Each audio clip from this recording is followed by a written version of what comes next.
Morning, boys. Morning. How in the hell are you? Hope everyone is doing well.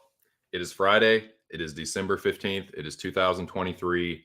We are on the eve of the last UFC card of the year, boys and girls. UFC 296 is the last UFC card of the year. It is going down tomorrow at the T-Mobile Center in Las Vegas, Nevada. It's going down. I'm pretty excited about the card. It's pretty good. Well, it was pretty good. There's been some late, last minute pullouts, of course. Of course, it affected some of the massive wagers that I placed. So that was a little frustrating, but we're going to talk all about it, man. I have not had a chance to watch the press conference, but maybe I check that out. Maybe live react to a little of the press conference highlights. I did hear rumblings about some of the things that were said, but I have not watched those myself, so I can't really talk a whole lot about them. But that happened yesterday. The weigh-ins are taking place today in a little less than half an hour. I will be covering the weigh-ins. This will serve as my UFC 296 weigh-in show. I'll tell you what I think the fighters look like at the early weigh-ins. I don't think I'm going to stream. I don't think I'm going to pull double duty. I thought about maybe doing 2 streams and streaming, doing like a little pregame for the ceremonial weigh-ins. But the last time I did that, there was like one person there and it got no fucking views. So I don't think I'm going to do that. It's taking place at like 8 o'clock on a Friday. It's not where I'm going to it's not where I'm going to have all my energy. So yeah, I think I'm going to just do this and cover the official weigh-ins. I'll give you my fight picks. I'll tell you what I'm betting. We can get greasy and talk all about that. But yeah, man. Morning. Friday morning, boys. Hope this is the end of the work week for you. Hope y'all are having a good Friday so far. Got a few people in here. Let me see what's up. Couple smart Alex, dude. Couple wiseacres in the chat. Yeah. I fucking know. Yep. I'm late. Once again, punctuality, not my strongest suit. Lobby, dude. Lobby fucking... Dude, you can be able to start your own fucking racket, man. You're just like cleaning up on these side bets that you're taking on me being late to my own fucking streams. Yeah, me lamenting my own tardiness. Yee. Dude, that track's so fucking far. ATP says he's going to be high. You're the rocket, man.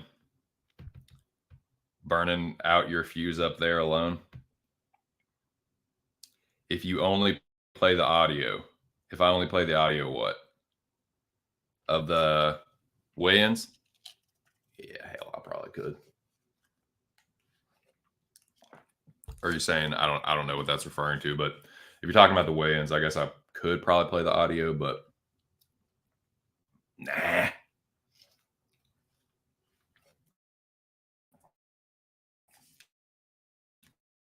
That's why I had this weigh-in show. It's okay. I'll cut the corny promos and the silly jokes, and yeah. That's what this is for. Press conference recap. Oh yeah. That's a good that's a good idea. That is a good idea, Lobby. Cheers to you and your astuteness this morning. Dude, I need to fucking get high. I'm not very stoned. I think that's why I'm a little irritable. But man, I hope y'all are doing good. Got the weigh-in starting soon. Oh, excuse me. Oh, the fucking nasty belch. Let's check out some of these press conference highlights. And you know what? I'm gonna play the audio. If they fucking UFC 296 press conference.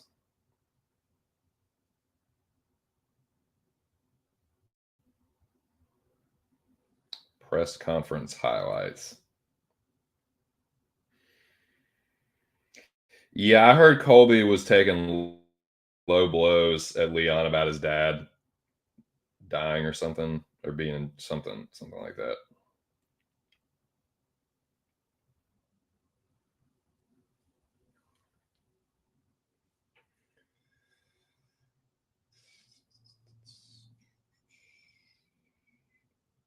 All right. Cheers, gentlemen. The strain of the day is, let me get this right. Mike Larry cake.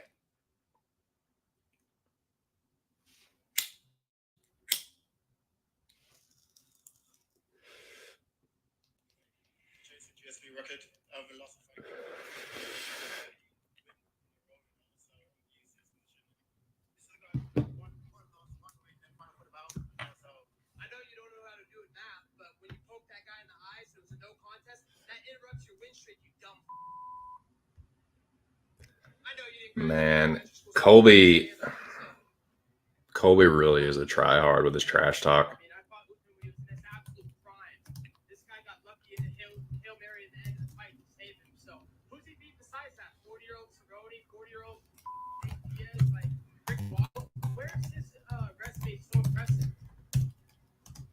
I mean, it's true, man. The Usman win you take the Usman wins out of there, and it's really not crazy impressive.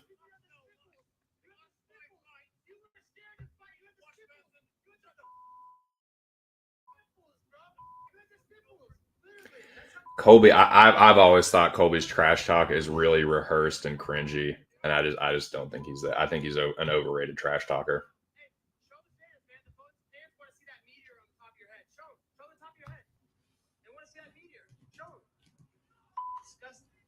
All my fights, I give entertainment for everyone. Yeah, homie. Fight, it's all war, and that's why fly with machines. People for watch my fights, aggressive, my style, I never stop. Aggressive, machines. Talk too much. Some guys like I put some. I think so, man. I think his shit is getting cringe. But it's not like me, man. You pay for see I'm fighting. That's a good point too, man. That's a zinger, man. Leon should have zinged him back with that, dude. Finishing rank fighters and the most dangerous fighters in the flyweight division. We both go for the 100% of the time, and I don't expect anything but a brutal fight. So yeah, I don't know, man. I would have favored. I thought about betting Colby. I still think it's going to be close, and actually, I think this fight's going to end in a split decision. But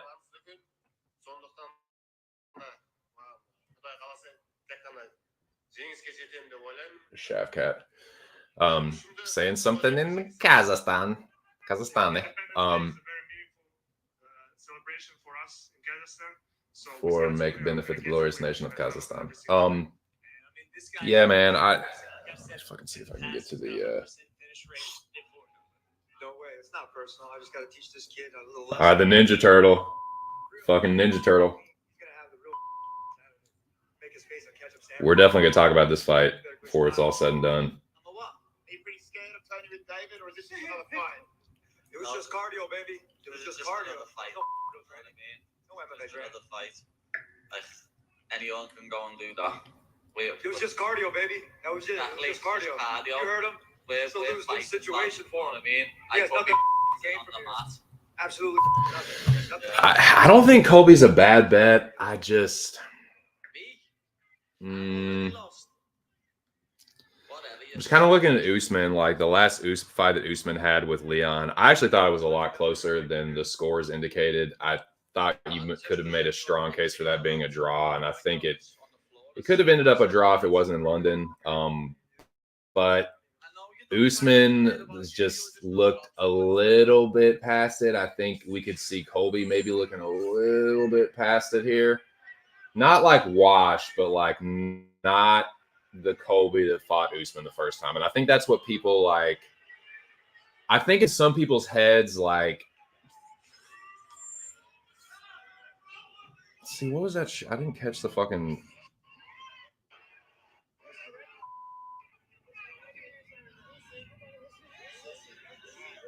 Colby looks ridiculous in that fucking colonial bullshit. I think that's really fucking corny.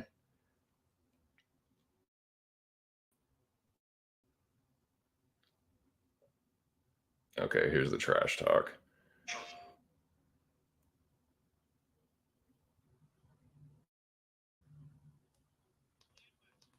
First of all, I'd love to get your reaction.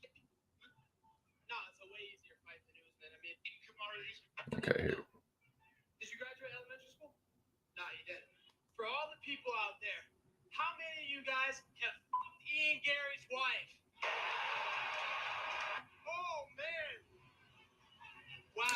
It's just, it's To the UFC, that's a lot of names they're gonna have to put on their fight kit. like someone wrote that for you. Like someone, this is just, it's just very rehearsed. No, it's a way easier fight than Usman. I mean, I fought Usman when he was in his absolute prime. This guy got Yeah, that's kind of when you were in your prime too, though, Colby. That's kind of. 40-year-old Cerrone, 40-year-old Nate Diaz, like Ricky Waters. Where's his resume so impressive? Yeah, I think both Colby and Leon. Again, Usman looks really good on there, but you take out the Usman wins and Leon, it's the streak itself. Colby, yeah, like you kind of say the same thing. Like Colby has only really beaten like wash dudes, and unfortunately, that's like a lot of the fucking welterweight division. You're the biggest pussy in Australia, bro. Hey, show the fans, man. But I will say this, dude. Everyone thought Leon was so goddamn dominant in that Usman rematch. Dude, he was the dirtiest fucking fighter I have ever seen. Dude, multiple fence grabs, glove grabbing, hooking his fucking fingers inside Usman's gloves to keep him from fucking passing. Like, he pulled out every fucking dirty trick in the book, and I still thought it was a really close fight. So, I don't know, man. Like, I'm not convinced that like Leon is some unbeatable fucking dude. Nate Diaz put him on skates, so like I don't think it's crazy that Colby can win this fight, but like you can kind of do the same thing for Colby, man. Like Masvidal hurt him. Like I don't think it's crazy that Leon could hurt him. Leon, I'm not going to call him pillow-fisted, but then you kind of look at that side too. It's like the dude, you take out the Usman knockout, dude. He don't really fucking knock out that many people, man. Leon's kind of a decisionator. He really is. Like, who is he? Just like that. Everyone's gonna go back to the Usman head kick, but other than that, who does he really just spark out? Fucking nobody, man. He's a decisionator, and so is Colby. So that's why I like this fight to end in split. I really do. I think it's gonna be close. I think with Colby's cardio, I've seen Leon's cardio not look so awesome. If we're being real, I've seen that before. And if Colby's pushing a crazy pace, dude, I don't know. I think it's really going to depend on what happens in the striking and if Leon can land some significant punches or kicks. And I think it's going to be really close. I don't hate the bet on Colby at all, though. Is it like plus 130 now? I don't think that's crazy. I don't even think the line's off. Like, I think that's about right.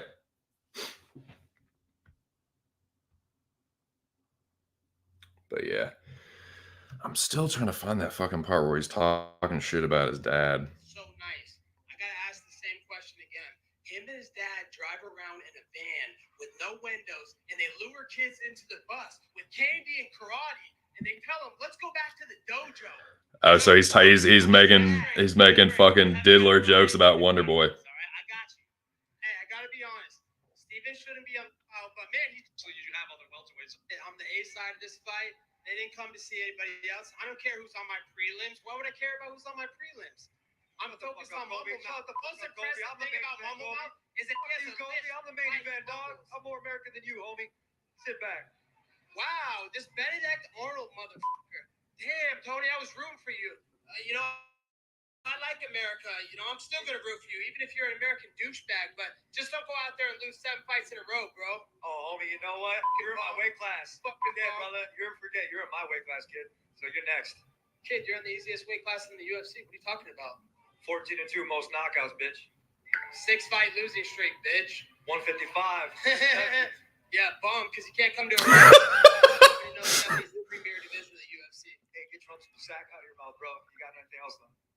Bro, you must still be knocked out when you got kicked by Michael Chandler, dude. I might be. I fucking woke up, dude, and I realized how American I am, man. So I'm gonna be Definitely. real. Hey, You still see a ghost in the wall? I'm gonna be fucking real. Kids, Stars and thinking stripes. somewhere else? Yeah, I'm complimenting you too. I'm rooting for you on Saturday night. All right, Kobe, let's fucking do this shit. Let's go, Team America. Okay, America, motherfucker. Ridiculous. Damn right we are. Fuck these red coat motherfuckers. Hoorah. Literally, you're so fucking stupid. On Saturday night, I'm gonna bring you to a place you never want to be. I'm gonna bring you to the 7th layer of hair. Hell, okay. The 7th layer of hair. Hell, we'll say what's up to your dad while we're there. God.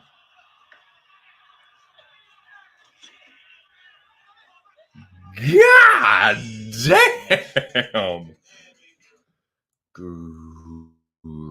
Great day. He said, I'm going to take you to the 7th layer of hell. We'll say what's up to your dad while we're there. God.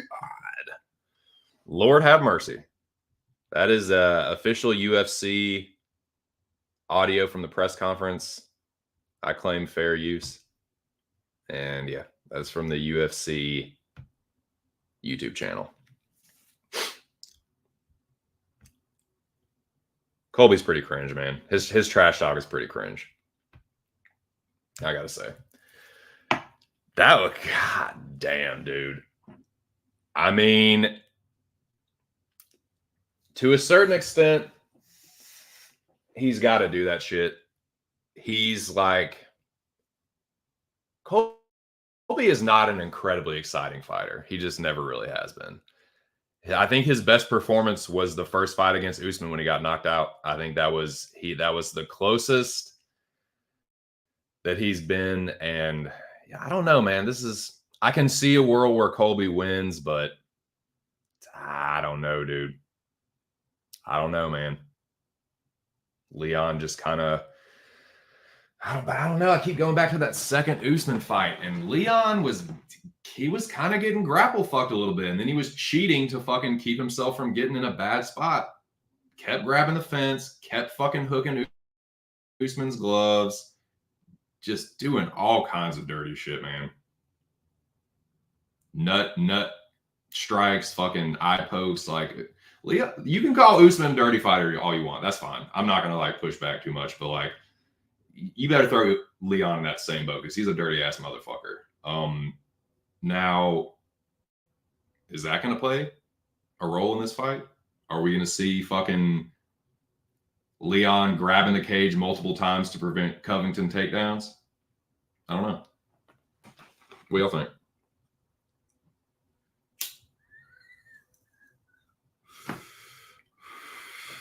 The main event is honestly the fight that I am least confident about the outcome.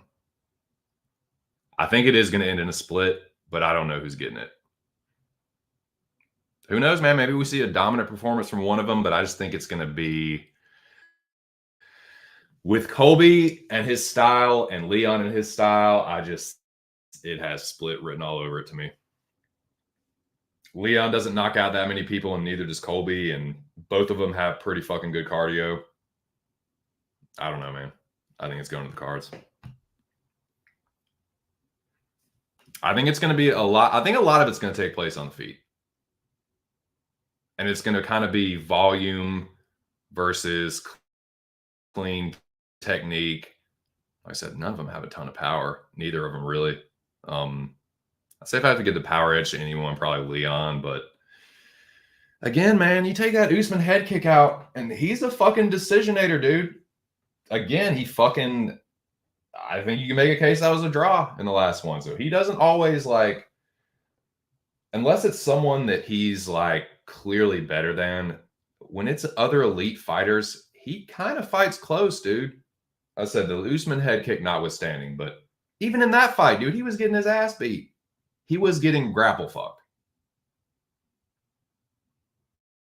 Badly.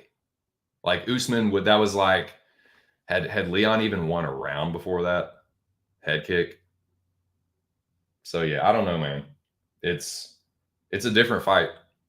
Colby's a different fight than Usman. He just is. Like, there's certain things that Usman has that Colby doesn't, but is that going to make Leon fight different? Is he going to be like, oh, I don't have to worry about Colby's power like I have to worry about Usman's? So maybe he just opens up more, and maybe Colby starts to fucking hit reactive takedowns, dude. I don't know. I don't really know how this fight's going to play out, man. This is one of the toughest for me to pick. But I've made my pick. I've made all my picks. I will be giving them out throughout the stream here, and we are 10 minutes from the weigh-in, so that's going to start here shortly. I do have a couple burning questions. While we have 7 minutes here, I have a couple burning questions for the chat. Dude, there's 4 fucking people in here, so we are rocking and rolling, boys. Smash the like button if you would. I would greatly, straight up appreciate it.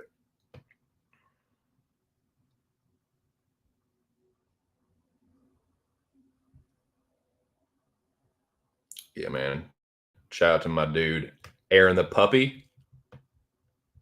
Or, excuse me, Aaron the Dog and Movie Trivia. Aaron the Dog MMA and Movie Trivia, as he's officially known. Unofficially, Aaron the Puppy had a great movie stream yesterday. The Cosmic Countdown is moving into the top 50. Make sure y'all check that out. Subscribe to my dude's channel. Check out Why We Love Horror. All that good stuff. So, oh shit, 5 now. What up? What up, Cheddar? USA, USA.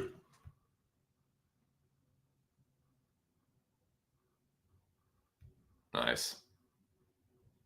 Get that best ball going. So, I got burning questions. And I need burning answers and predictions.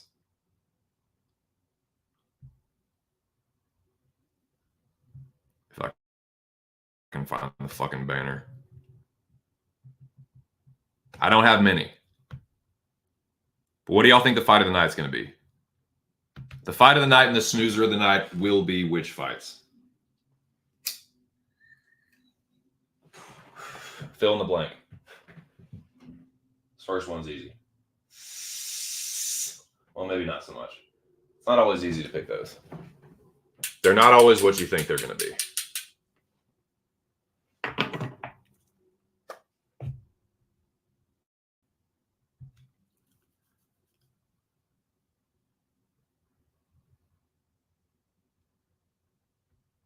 You got to make week 17 to make any money. Well, make it then. Shit. Get there. Get there, Lobby. Get to week 17, dude. So, fight of the night. I'm going to say fight of the night is either going to be Ferguson and Patty or Minifield and Jacoby. Those are my picks. I think Colby versus Usman, everyone's going to be tuning into that, but I kind of feel like that could be snoozer of the night. Maybe. I don't know. Colby's been in some snoozers. Leon damn sure been in some snoozers. So I can see that. Who's another potential snoozer of the night? I kind of think O'Neal and Lipsky are going to get after it. I was going to say the chick fight, but I don't know. I kind of think they'll probably get after it. Both of them like to bang a little bit.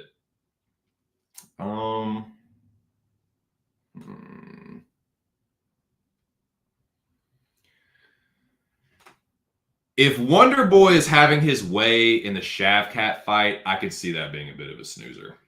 With Shavkat chasing him around now, if Rachmanov is having his way, it's probably going to be more like performance of the night. But if Wonder Boy is doing what he wants to in that fight, I could see that being kind of lame. Like playing it safe, outpointing Shavkat, do a decision. I could see that. But those are my picks. Good shout, dude. For snoozer, I'm assuming you mean snoozer.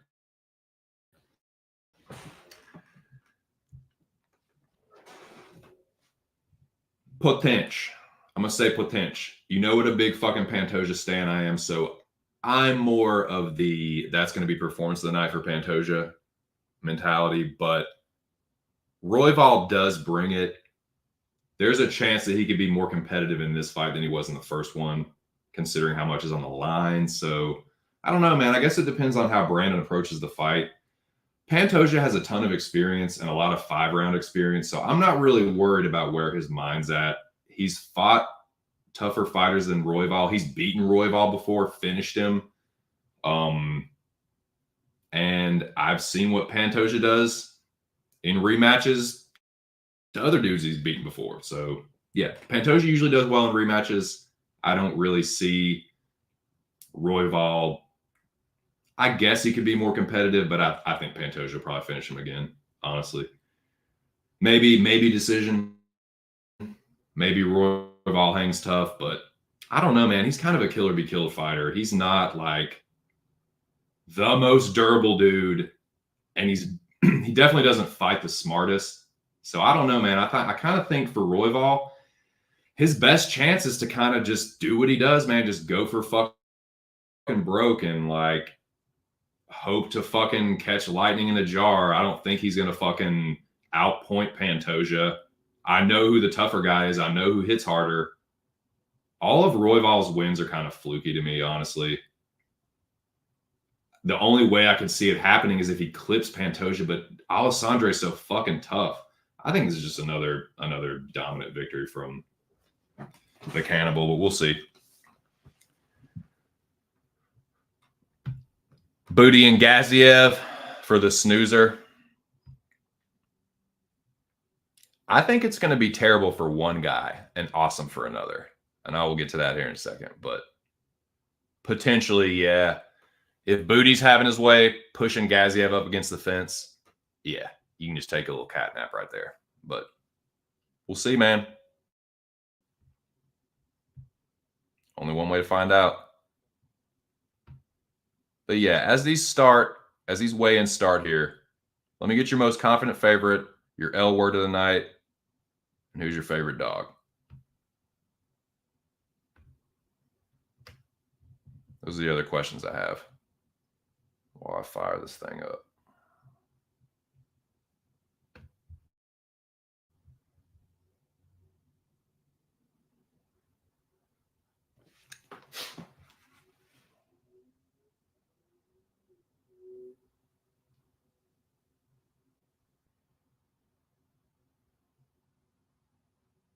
$296 weigh-ins.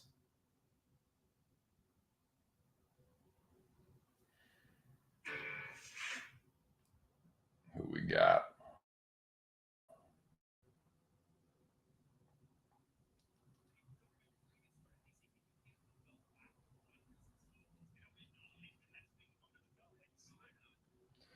All right.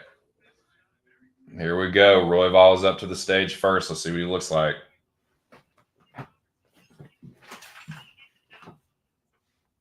He is an absolute savage.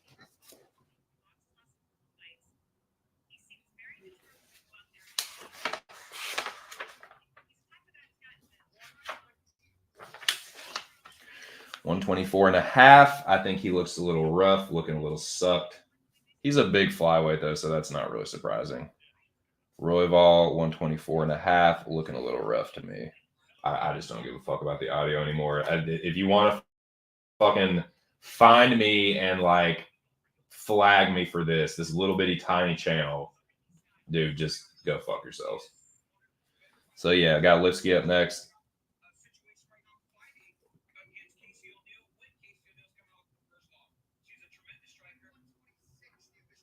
All right, 126.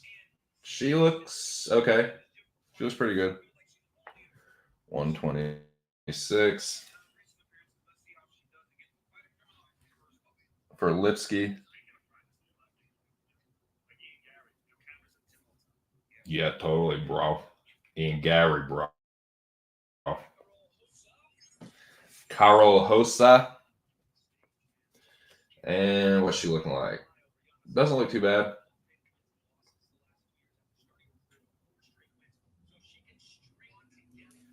$135.5 is the official weight for Carol Hosa. I think she's looking pretty good. Yeah, cool story, nerds. You know what? I don't think I even need this fucking audio because they put the weights up on the screen for the UFC channel's show. So that's what I'm going to do. Shavkat Rakhmonov. See what we got here. Looking sharp. Looking ready. What we got? What we got here? 171 for Shavkat Rakhmonov.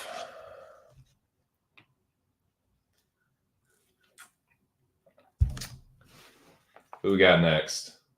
Lord have mercy. Who is this? Lucas Almeida. Great. Holy weight cut, Batman. He makes the weight. Looking a little sucked out, but hey, he made it. That's the most important thing, right? Most important thing for me to do right now, I feel, is stroke this chalice full of Mike Larry cake and watch Andre Fili weigh in, who looks gaunt and angular with his cheekbones.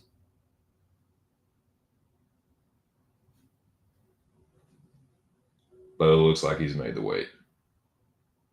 145.5 for Touchy Fili.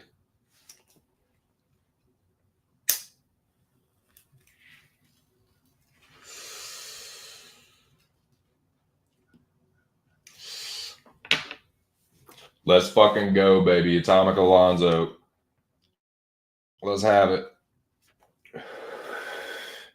What you know good, Bobo? Yeah. Superstar, superhero.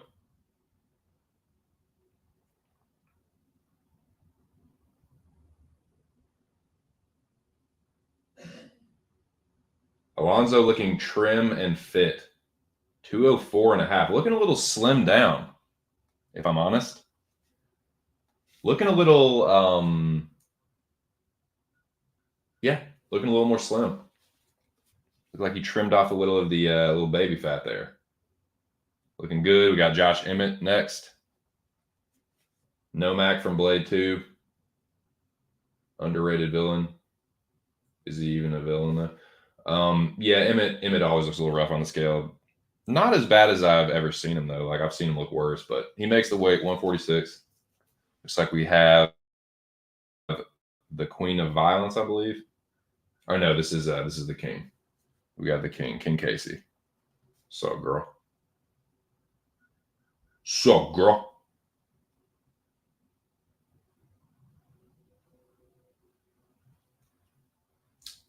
King Casey makes the weight 125.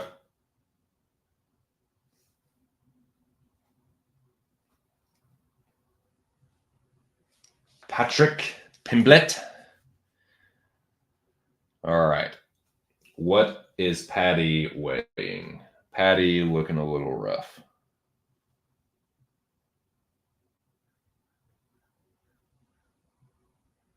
He makes the weight though. 155 and 1 half.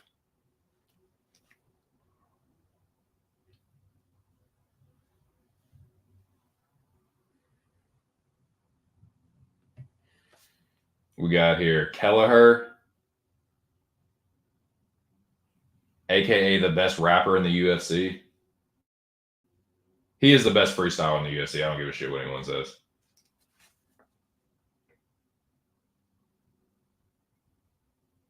I've seen him look worse. They didn't say what the goddamn weight was. That's kind of annoying. Yeah, tell him, bro. Fuck him. Hey, I'll tell you, people are nice down south. It's just way Off over there with traffic in North Carolina, or the drivers a little bit. Well, they didn't fucking say. Fighting out of Long Island, New York. Hey, Chris, what? You still getting flipped off over there with traffic in North Carolina, or the drivers a little bit more calm? 136. Okay, I can barely fucking hear it, man. Okay, Bilal weighed in for fucking the backup, whatever. I don't even fucking worry about that. 136 for Kelleher. He looked pretty good. We got Gaziev right now. What we got here? 259 and a half for Shamil Gaziev. 259 and 1 half. He looks fine. I don't really know what I'm expecting him to look like, but he made it. He made the weight. Who we got here? Alessandre. Pimp Daddy Pantoja, what they call him, boys. Yes, sir. We got right here. Michon. Champion for that. Championship weight for that, baby. Bang on. 125. Let's go. Let's have it, champ. All right. That looks like your first wave. Let me get these up on the screen. Thank you to UFC for helping me out there with the official audio. I have an official partnership with the UFC, so sorry. Sometimes you just, I don't know what to tell you, man. Sometimes you just got it like that. Sometimes you don't. All right. Who is looking good? Ariane.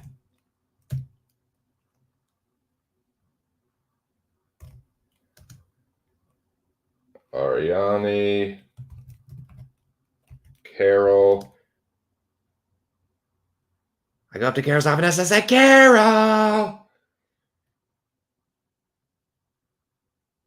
Shavkat looked good too. All right, the Ninja Turtle up on the scales. What we got? Anthony looking kind of crazy.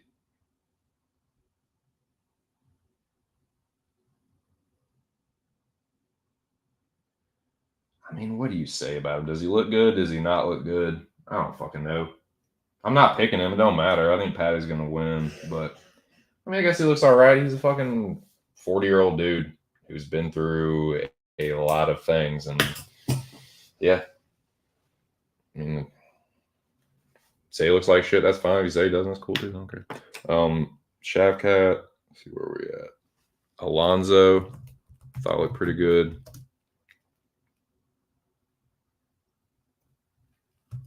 Nomak looked good. No, he did not look Nomak. Nomak looked rough. Sorry. What was I thinking about? I'll say King Casey looked pretty good.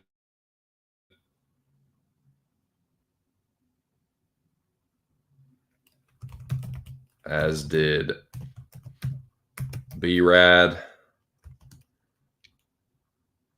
B-Rad is rad. Shamil looked pretty good, I guess. I don't have much to compare him to, but Alessandre looking good for that. I don't know, man. I can't really say Tony looked good. He kind of looked like an old fucking Billy Goat. So I'm just gonna be honest with you. righty. Who looked like shit?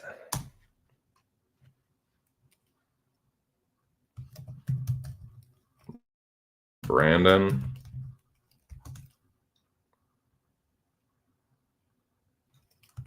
Lucas. Andre.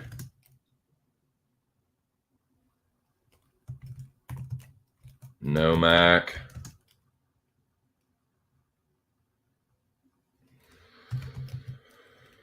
Patty. And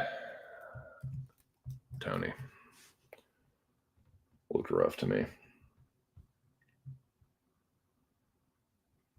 Now, put that up and this up.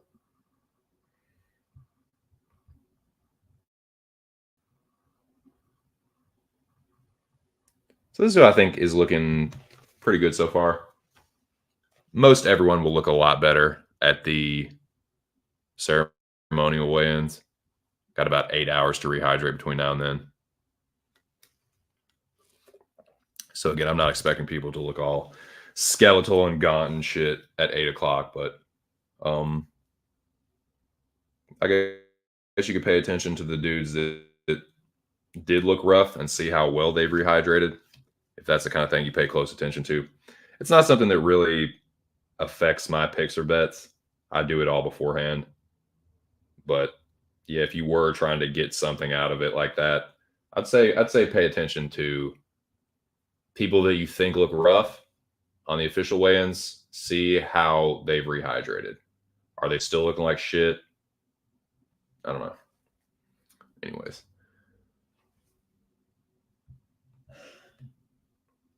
But yeah, I think those fighters are looking pretty good so far.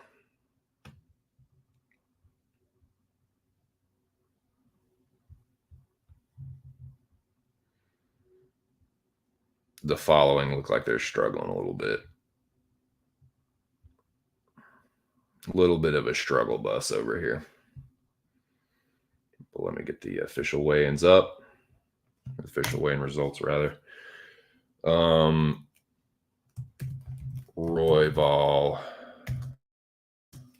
124.5. Lipsky, 126. Hosa, 135.5. Rak Ha Man off. Put that funny away from me. 171.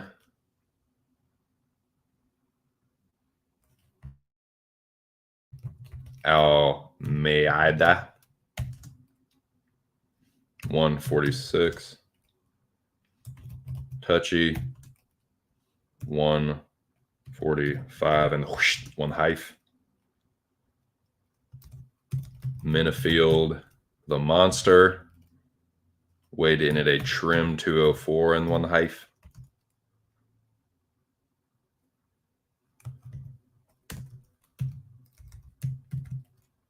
Josh Nomak weighed 146.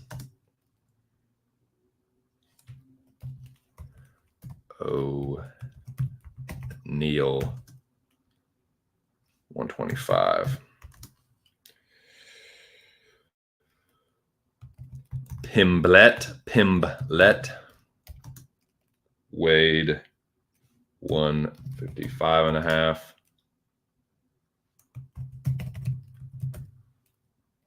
B. Kells weighed 136.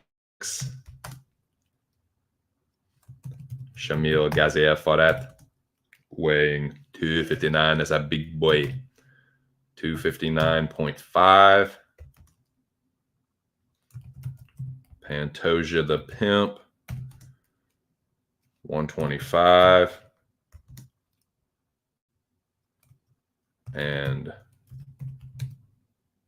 Michelangelo weighs 155.5. And boys, as it stands right now, those are your UFC 296 official weigh-in results. Suck on the knowledge of that. Suck that knowledge. Now,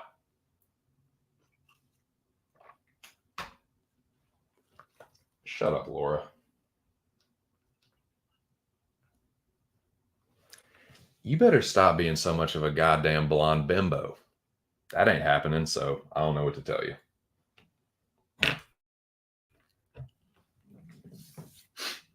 At least she's leaning into it, man.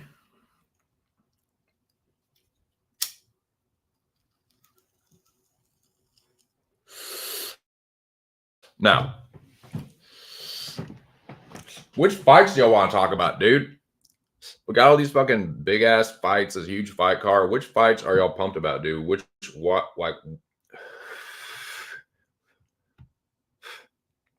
we even talking about here? Emmett getting that KO, baby. I like that. I like that style. O'Neal versus Lipsky for snoozer. Yep. I think he is too, man. I bet on Almeida versus what's his fuck Sabatini, and that's the last time I'll ever make that mistake. I think he is too, man. I think he's like Feely is going to be the perfect kind of fighter to expose a dude like that. I just don't think he's getting sparked like he did against Joe Anderson. That's the only way I can see Almeida winning. I just feel he's been in there with better fighters, and I just, dude, I don't see it. I think Andre's going to grapple fuck him. Feely's not bad on the feet either. He struggles against big punchers. That's just not, I mean, Almeida, no, he's not pillow fisted, but I don't know, man. I think that's his only path to victory is sleeping Feely, and I just can't see it here. Now this. Oh yeah, Bobo. You already know what time it is with that, Bobo. Yes, indeed. Alonzo Menifield is going to deploy that atomic nuclear weapon onto Dustin Jacoby's chin. It will detonate, and we will all cash. And it's going to be sick.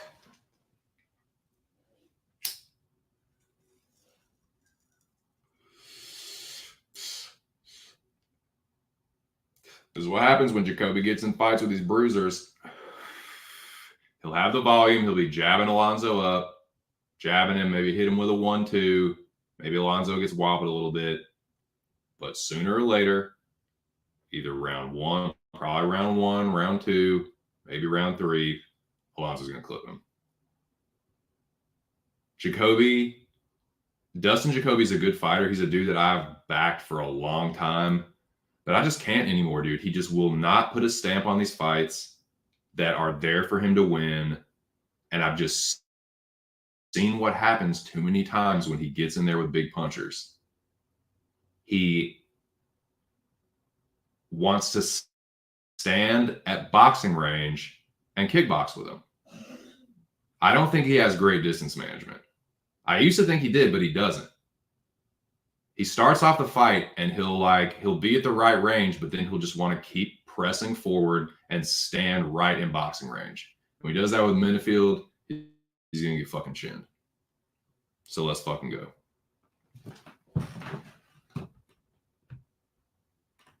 That should be a pick 'em to me, man. Not Menifield sitting at plus 220. As close a fights as Dustin is always in, with an equalizer like that, dude, nah, man. I've seen this one before. Let's fucking go. Atomic Alonzo KO. Cash it for the boys. We're manifesting this, gentlemen. This is going to happen. Menifield looks good. Jacoby is not weighed in yet. Oh, dude, if Justin Jacoby pulls out of this fight,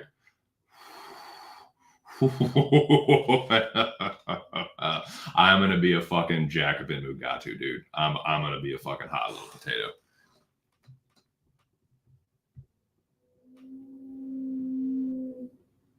Which non-can has Jacoby crushed again?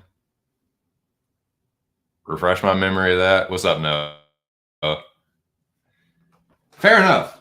I'm not saying Alonso is a world beater, but Jacoby ain't no fucking world beater either. Of course, now people can be like, oh, well, he beat Khalil, and look what Khalil just did. He still got wobbled. That's why he fucking lost. That's exactly what's going to happen in this fight, too. He's going to get his shit rocked because his defense is horrible. He fought like that in Glory, too. Like, I like his, like, there's things I like about Jacoby and things I don't. He's a tough guy, but he almost throws too many jabs. Like, he won't sit down on his power punches. He relies on leg kicks and jabs. And, like, dude, when you're in a close fight and the other dude's cracking you with overhands and hooks and shit, that's what the judges are going to remember, not your 25 jabs and, like, a leg kick or two. Like, or he throws more than that, but you know what I mean.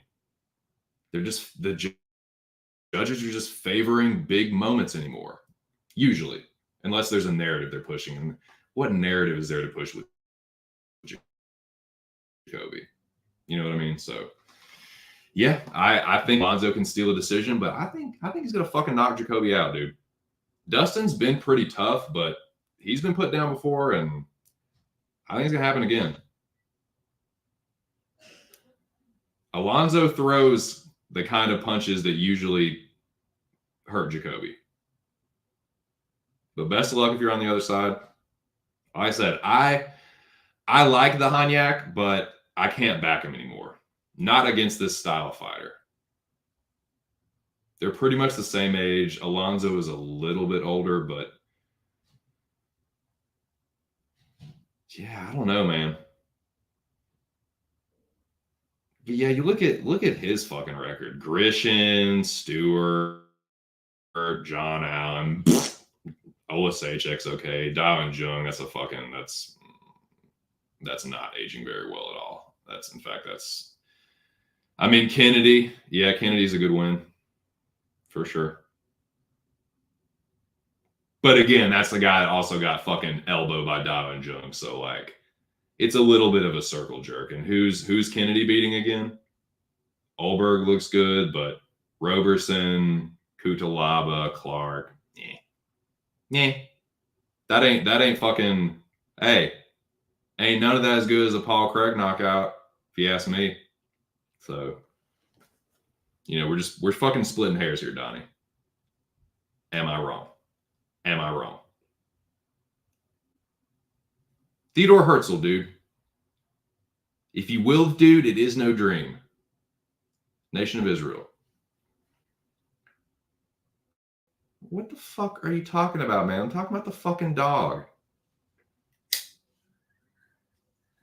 I think it's a Pomeranian.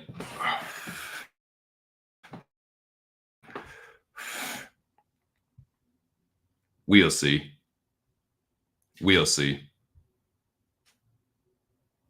Is it though? Not by that much, my friend. I think saying it clears is a little bit disingenuous as well. Again, I think it should be more of a pick'em.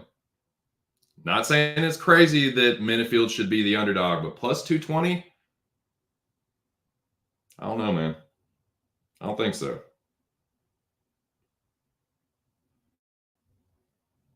Jimmy Crute? Yes, Serkinov, whatever. That Paul Craig KO, hey. Now, yes, he has some sketchy losses. He lost to Devin Clark. I get it.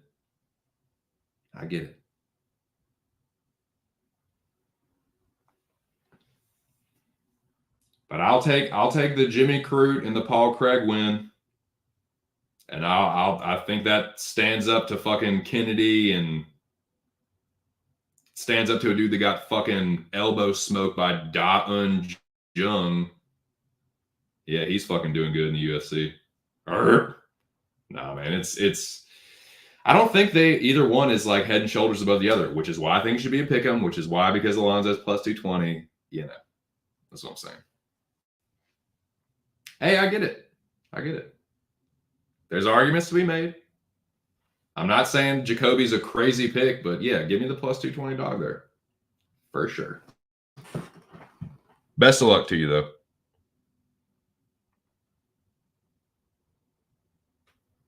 At least, you know, if you're parlaying him, or at least somebody will win, or that leg will clear for you. Let's see what we got here, though. I'm sure I missed something in the weigh-ins because I ain't paying the fuck attention. Let's see. They're fucking Jesus Christ. No, I don't want to see that. I did miss Cody Durden, though. And Tagir, Jesus Christ. And the Hanyak, Jesus Christ. And fucking, oh my God, dude, what a fucking failure. All right, let me see what we got. Punching these fucking...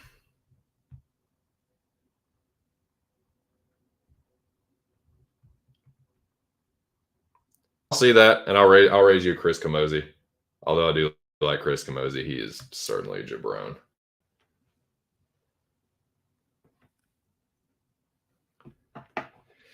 He also arguably lost to Maxim Grishin. So, and you just look at the way that he loses fights, dude. He fights really close, and then he gets cracked. That just seems like the kind of thing that Alonzo can do.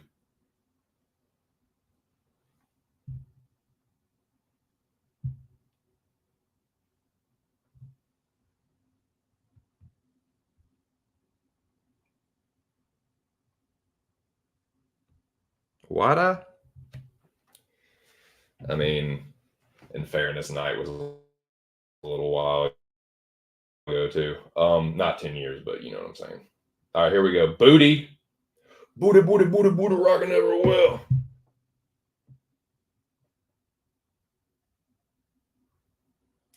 All right. 264.5 for butt cheeks. All righty. Excuse me. 264.5.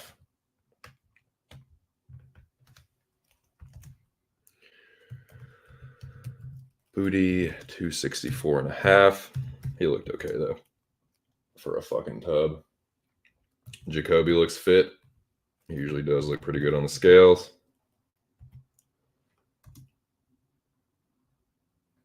$204.5.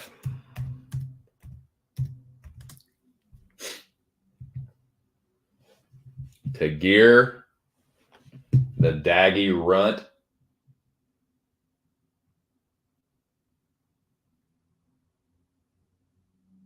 Let's see what we got. Tagir, Ulanbekov. What do you want to talk about looking crazy, dude? I mean, yeah, he makes a weight. Ulanbekov. Yeah, he's a gnarly looking dude.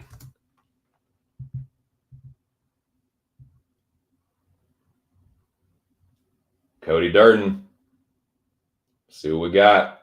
He looks ready to go, baby. Nah. Durden, 126.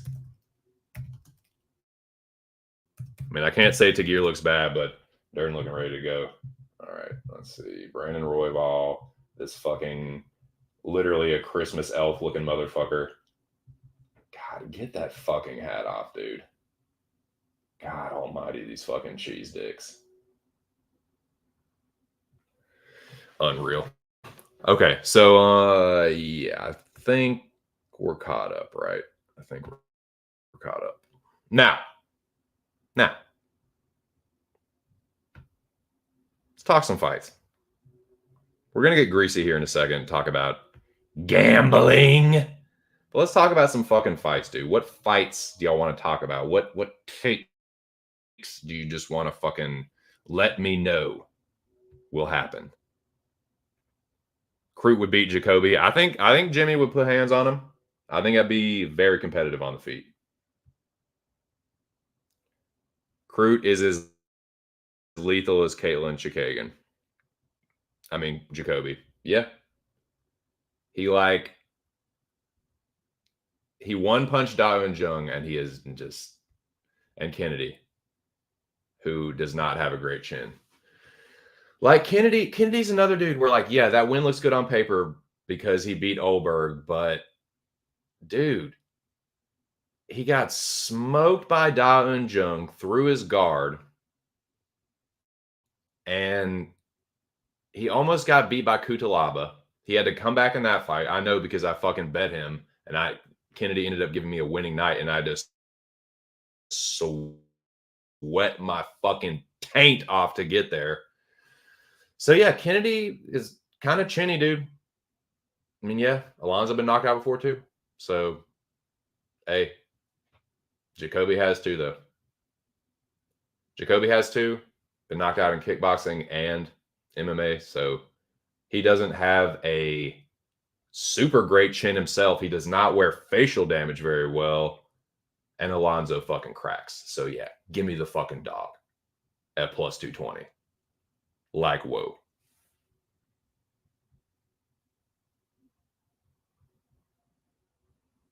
Fair. And besides Kennedy and who's the other mid dude that he beat? Kennedy and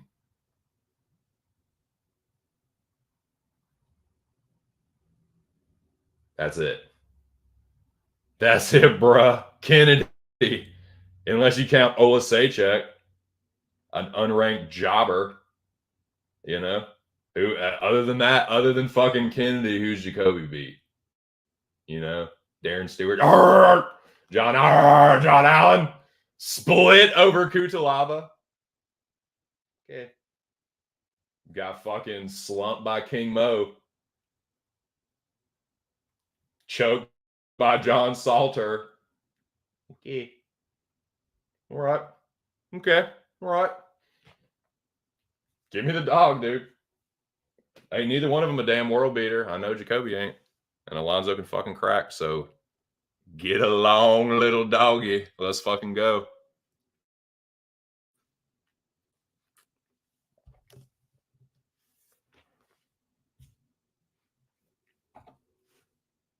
But yeah, that seems to be the one that's, I mean, dude. If that ain't the people's main event, my name ain't just my 2 cents.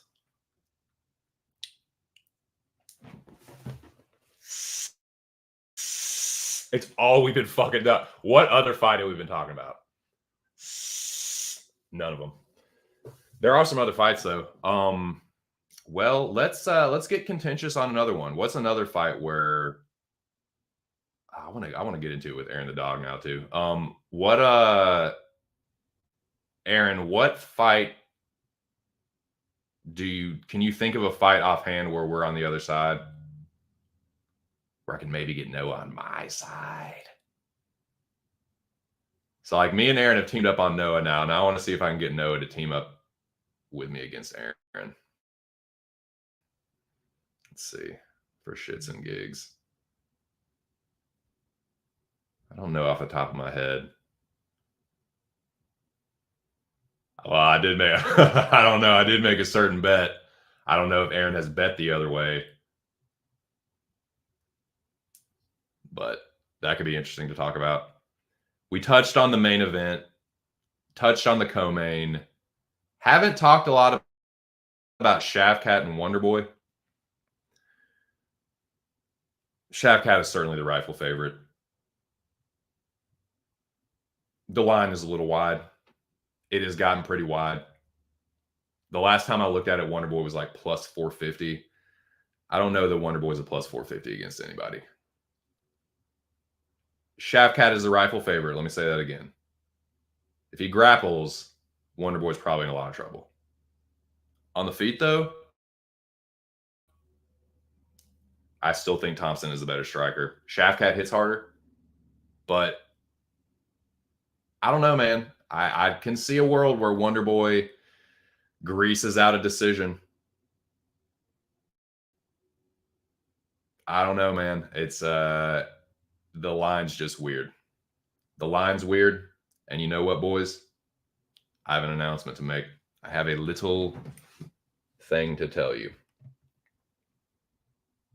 Aaron already knows this, but I did something that is probably stupid, but if it ends up being smart, dude, I'm going to act like I was totally confident the whole time. So, yeah. I'm sorry. I didn't wait for it to get where it is now, but I had to. The cheeseburger was too juicy.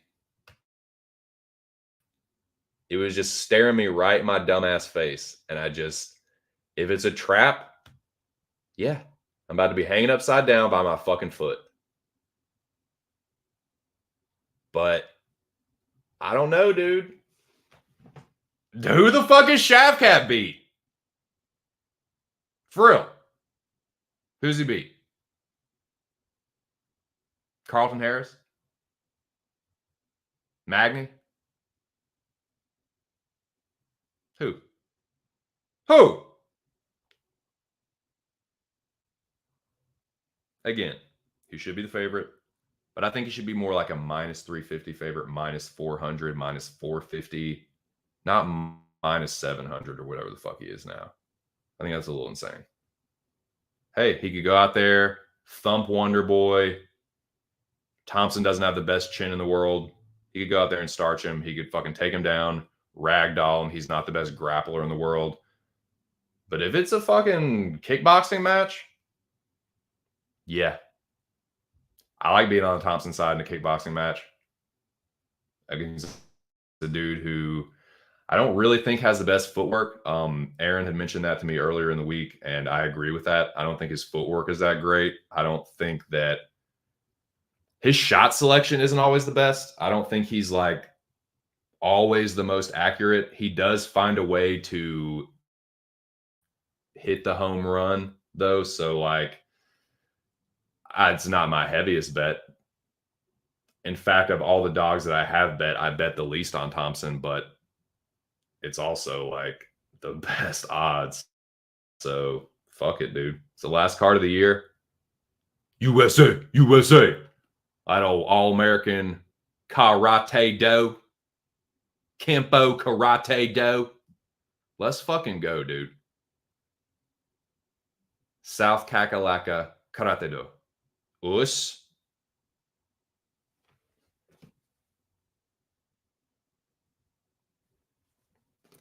Style on him, Steven.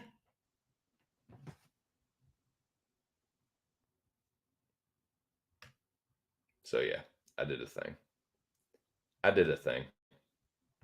Might be a stupid thing, but it's a thing. I did it.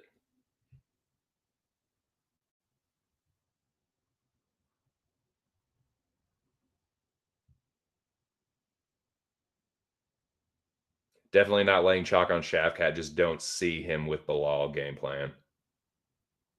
Yeah.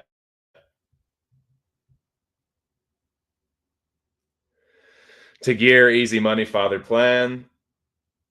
Will you rotten, yellow, lily-livered sons of bitches. You rotten bastards, whatever. Fuck the both of y'all. Please, no, I'm just kidding. Please don't leave. Yeah, what up, dude? Me and Levy and Durden, dude? We're gonna pwn you and Tagir. Nah, man, that's another one where I think should be like 50-50. Who's Tagir beat?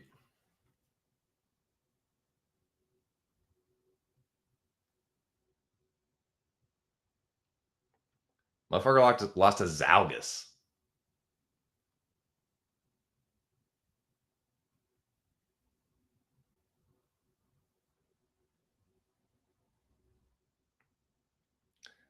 I think y'all are being blinded by the Dagestanian thing. He beat Nate Maynes.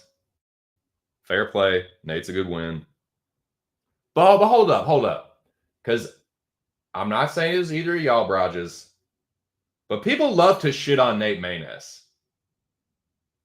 So if you are not the kind of person that has like, if you're someone that doesn't shit on Nate Maynes, then I'm not talking to you. Then obviously that does not apply. If it don't apply, let it fly. But what we're not going to do is shit on Nate Maynes and then use him to be like to pump up Tagir. Because that's Tagir's best win. Period. He didn't even beat Nascimento. That was a fucking robbery.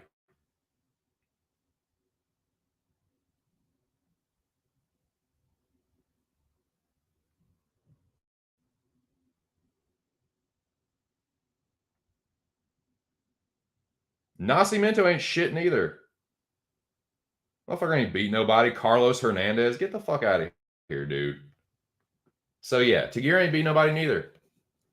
Smart mouse. And yeah, maybe Cody Durden does lose, but that's the dog, baby. Minimizing my losses. Maximizing my wins. Mm-hmm. That's right.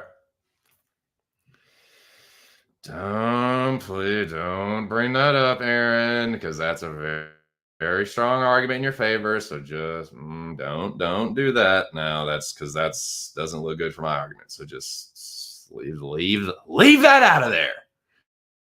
I just don't see Tony doing. Dude, I know. Let's. That's the next fight we're gonna talk about. That's the next one we're gonna talk about. Yes, I know you're right, but I will say this: that was a fucking fluke. This is a fluke. If they fight 10 times, Jimmy's losing like, I'll say maybe he hits another fluke one, but he's losing like 8 times out of 10. Cody probably knocking him out in half of them.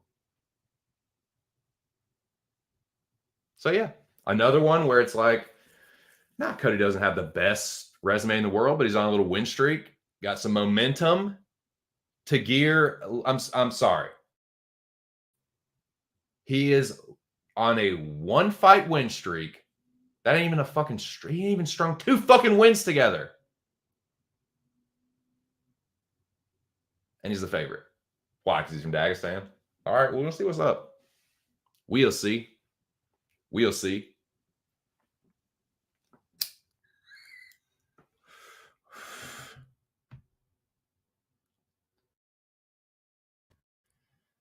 Your fucking butt's a wolf ticket.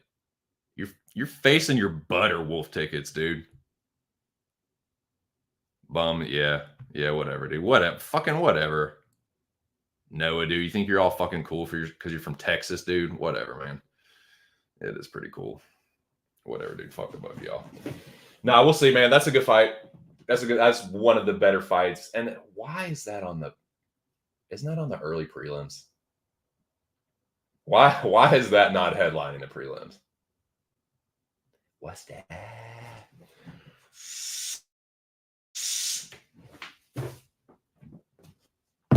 But yeah, let's talk a little about Paddy and Tony.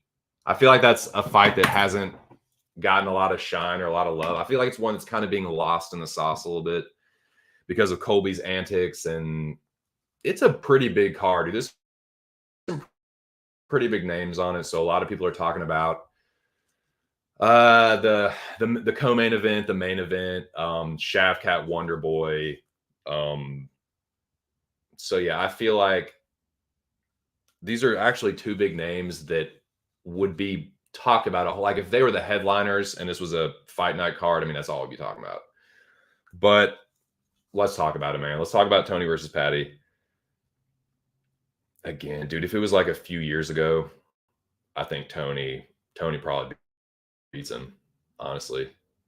But the Tony post homie Justin and Chandler, I just don't think it's the same guy. I think there's careers you can look at where there's like a before and after fight.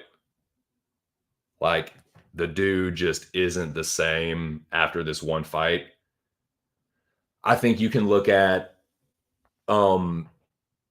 Lawler and Rory too for both of them. I think you can look at what's another good example? Weidman after the Rockhold fight. And I think you can look at Tony after the Justin fight. He just has not been the same since then, man. That Justin fight, that was just almost 25 minutes of just a brutal fucking beating. And he just ain't looked like the same dude. I think Paddy's going to knock him out or club and sub him. I think Patty's gonna fuck him up. And it's kind of sad because it's like, dude, a few years ago, I think Tony would beat him. But boys, y'all already know this. I know that Noah and Aaron and most of the people that I talk to in this community, we already know. Not only is Tony time over, Tony time has been over ever since the Justin fight. It's taken Tony Stans a long time to realize that, but I think even they've realized that. Rooting for Tony, but I think Patty's going to probably do something nasty to him, if I'm honest.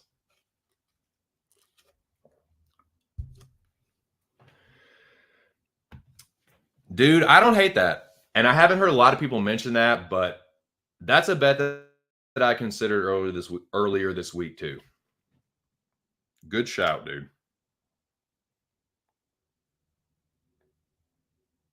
Sorry, I'm going to go back and check these weigh-ins and see what I missed. Tony Time been over for like 3 years now. All right, so Patty's in the studio.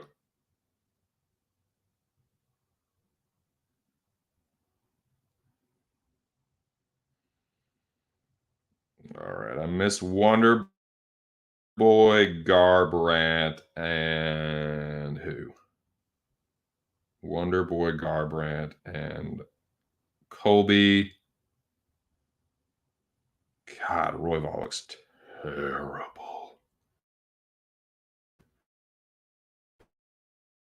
I really don't like these, man. I don't like when they make them do these weigh-ins after the official weigh-in. Rehydrate, dude.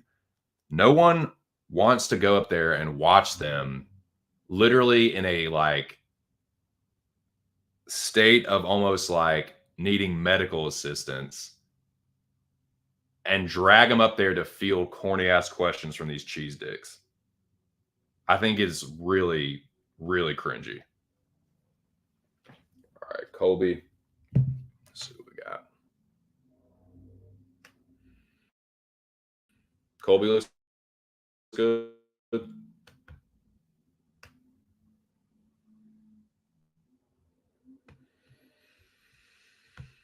He's down. Yep, Covington looks ready. 169.5.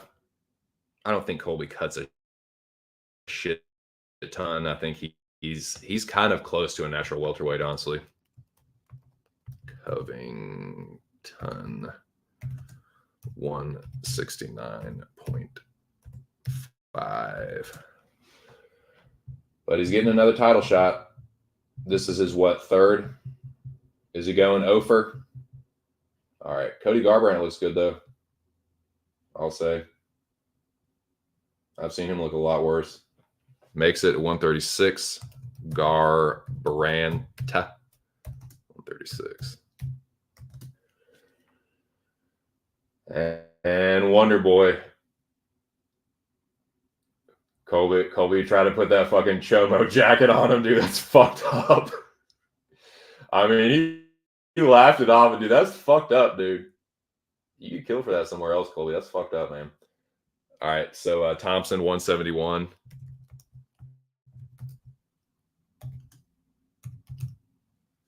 I mean, it was a pretty funny joke, but it's like, that's fucked up. Like, that's not something you like casually joke about. Wonder Boy catching strays for being a fucking karate nerd, dude. I don't like that.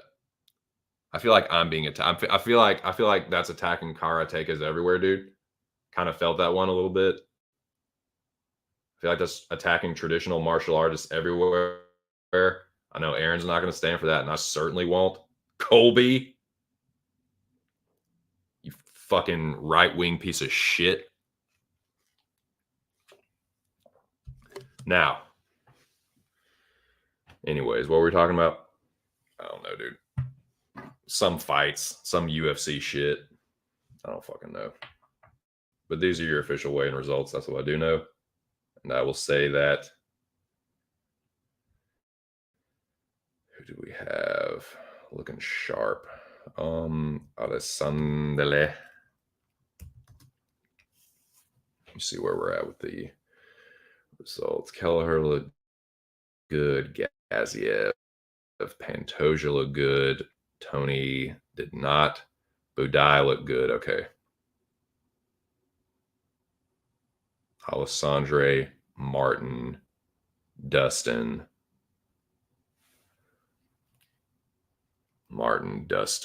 Cody, Colby. Martin, Dustin,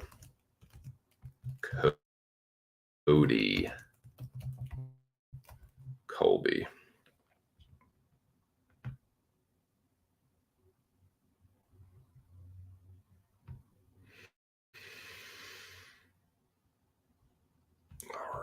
All right. Shout out to the 4 people in the building. Please, for the love of God, smash the like button. We're on the slow moving at the speed that fucking grass grows, crawl to 500 subs.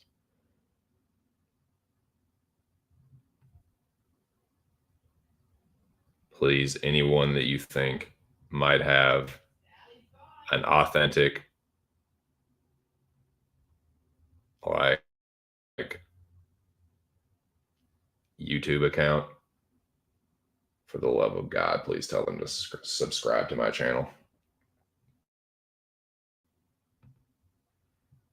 So, let's see. Who else have I missed? Double check these. O'Neill, Pimblett, Kelleher, Gaziev. So, your main event, co-main event, and Coco are all official. Let's see. Martin, Dustin, Cody, Colby, Cody, and Wonder Boy.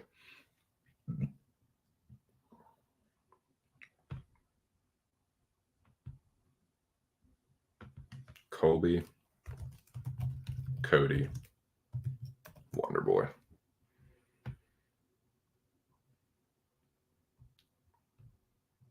I thought Tagir kind of looked rough. Tony, Tagir.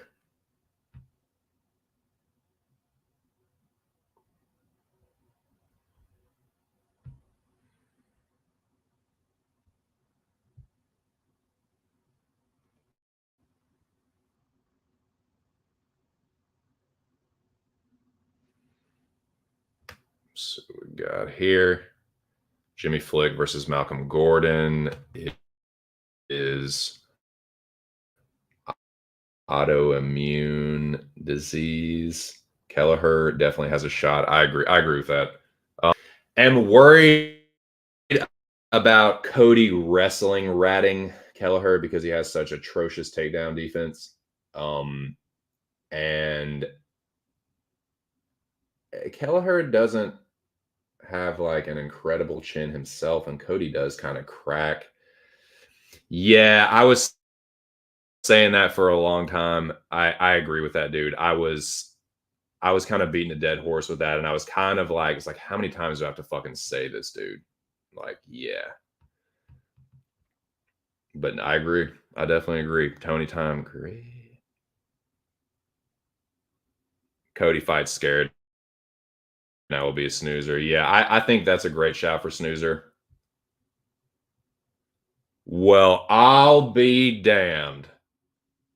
Be still my heart if it isn't the motherfucking magic honeybee. Jack, where in the hell have you been? I don't know, but it's damn good to see you. Shout out to my dude, Jackie Boy. What up, player? No, it is not just you, Jackie Boy. I bet on 4 of them. Nah, I done bet on 4 of them. Aaron says he's got 4 he's considering. No, Alan says fake news. Oh, dude, I know. Dude, telling you, man. Noah feeling spicy today, boys, and I love it. I love the discourse. I hope y'all are having a good day, man. just watching this fucking weigh-in show, which I'm missing. Dude, God, I've been bad keeping up with these. I'm missing like 4 weigh-ins at a time. I miss Colby. I miss Leon. I mean, Leon Edwards weigh-in is going to be much ado about nothing. He's going to look like a brick shit house. He's going to make the weight, and yeah, boom. 170, not an ounce of fucking body fat on him. One of the best physiques in the UFC. Yeah, you don't really need to like wait with bated breath to see if Edwards is going to be good. He good on a scale, bro. All right, so let's see what we got. Bryce, the Bible thumper, his damn self, straight out of Cabot. Now in Searcy. Searcy, I need your help. Fucking Searcy, Arkansas. Fucking armpit. Cabot is too, dude. I can't believe those names get mentioned on national television. It's just unreal to me. So let's see. What are we looking at here?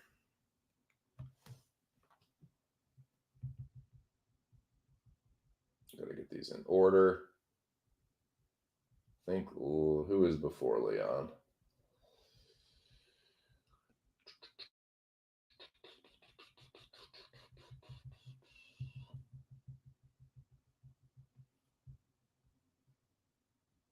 I think it was just Leon and then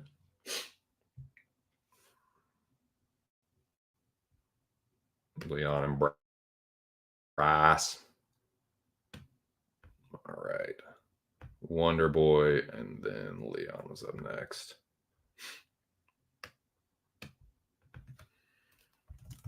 Leon, 170. No problemo.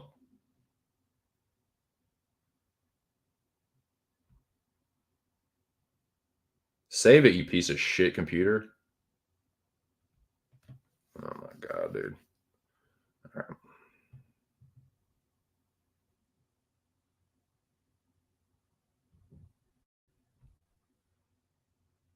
Now, let me update these weigh-ins. Shout out to the 5 people in the building. Hope y'all are enjoying your Friday. We got fights tomorrow, boys. Something to get excited for. Something to live for. God damn it. All right. Thompson. I think Leon was next. Edwards.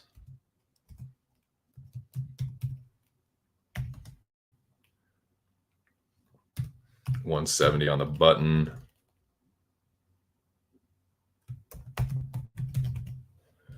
What was Mitchell?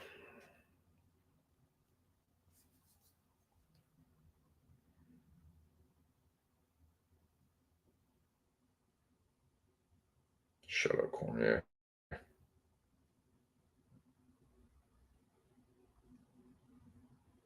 Uh-oh. Bryce looks rough, dude. And just refuses to walk off the stage the right way. You say the exit's off the stage is that way. I say it's this way. I say the earth is flat because that's what I want to believe. That's what I believe in my heart. So, yeah, Bryce is 145 and a half. Kind of looks like shit, honestly.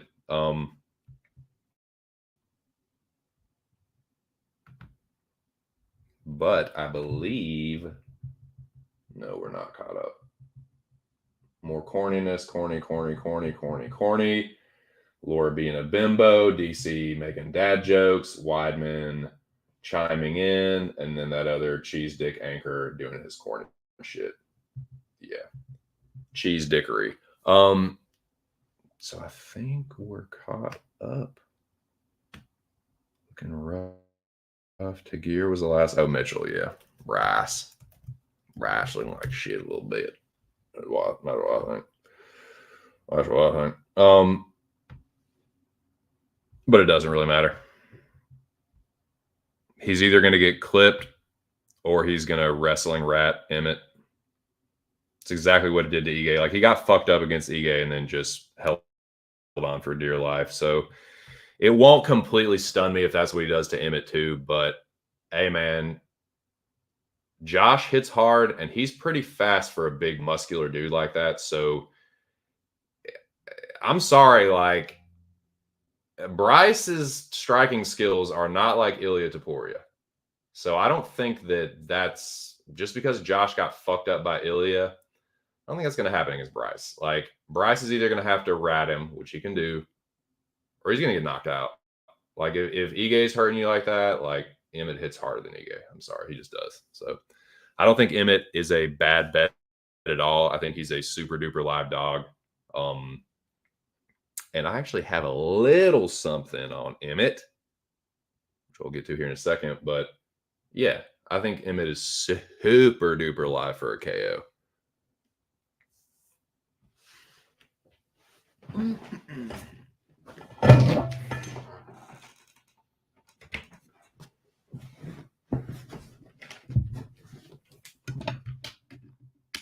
my God.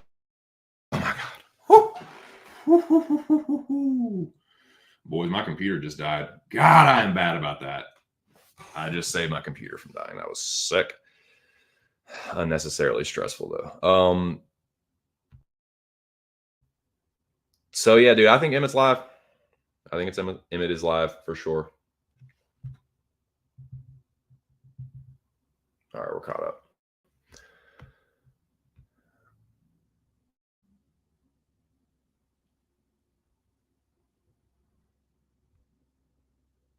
It is. It's super duper over. The Colby and yeah, there's a lot of little kind of kitschy parlays you can do. I thought about maybe doing an and still parlay, fucking jamming Pantoja and Edwards together for a little plus money, but nah. It's super duper basic. It's like he can throw an okay 1-2, got an all right jab. That's about it. Nice. Noah is based today, dude. And I love it. I also love this large fucking cup of coffee from Dunkin'. I fucking love Dunkin', guy. What are you talking about? So I got my Dunkin'. I got my fucking this freshly packed chalice of Mike Larry cake. Got a couple Brouges in the building, talking fights. Good to see y'all. Smash the like button. It's Friday. Cheers.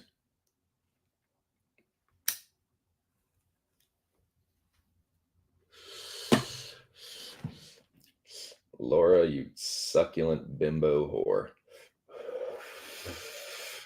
Now, let's catch up here. Feels like it could be tons of dog cash or also phantom value, but I think a minimum 5 or 6 dogs you can make a good argument for. I agree with that, Jackie boy. I do agree with that. So you know what? With that being said, and it being a little bit of a lull in the action as far as the weigh-ins, which I'm doing a horrible job of keeping up with anyway, let's get greasy. I think it's time. Jackson here, ATP's in here, homie Noah. Let's talk about it, boys. No pressure, of course. I don't want to fucking... I know some people keep some of their grease to be sold and not to be told, which I understand and I respect. But anything that you do feel like talking about, feel free. Now's the time. Anything you'd like to, any plays y'all have that y'all want to flex? Any bold claims or predictions?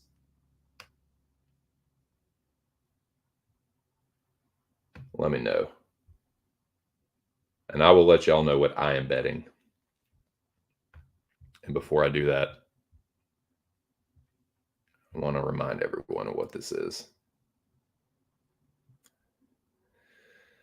This is a stupid, stoned man running his mouth about UFC.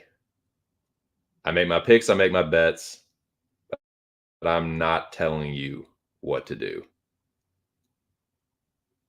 In fact, if you're smart, probably not do what I do.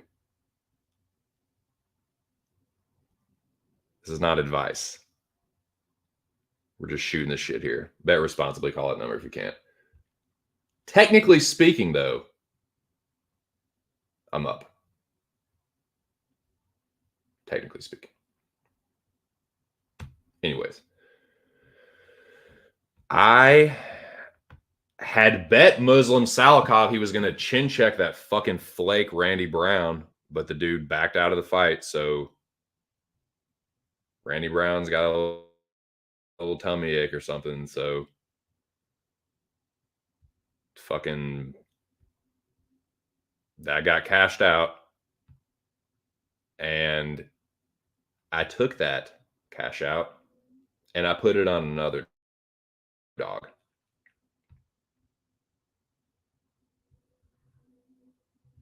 Y'all want to know what it is? Any guesses?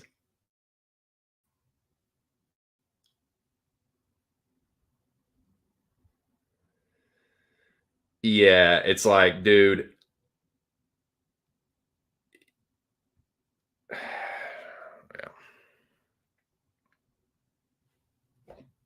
Like, you better be bad sick, man. Dudes fight when they're under the weather all the time. You hear about a fight, or there'll be a fight, and then you hear about it afterwards. The guy's like, yeah, I was really sick. I almost pulled out. Now, if he's really, really sick, okay, but man, do a fucking better job of taking care of yourself. God damn. Like, I get only some of that you can control, but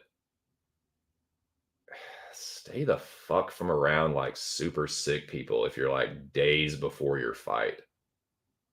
I get some of it you can't control with traveling and shit, but like that stuff, the illnesses like right before the fight, I'm getting a little fucking sick of that, man. It's not just Randy Brown. I'm using this as like, this is kind of like jogging my memory of how many times this has happened recently where people are like, nah, I'm not feeling good right before the fight.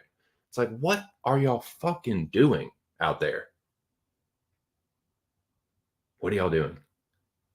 If someone on your team is sick, tell them to stay the fuck home and get the fuck from around you. That is always just like unreal. That's what it is. Unreal.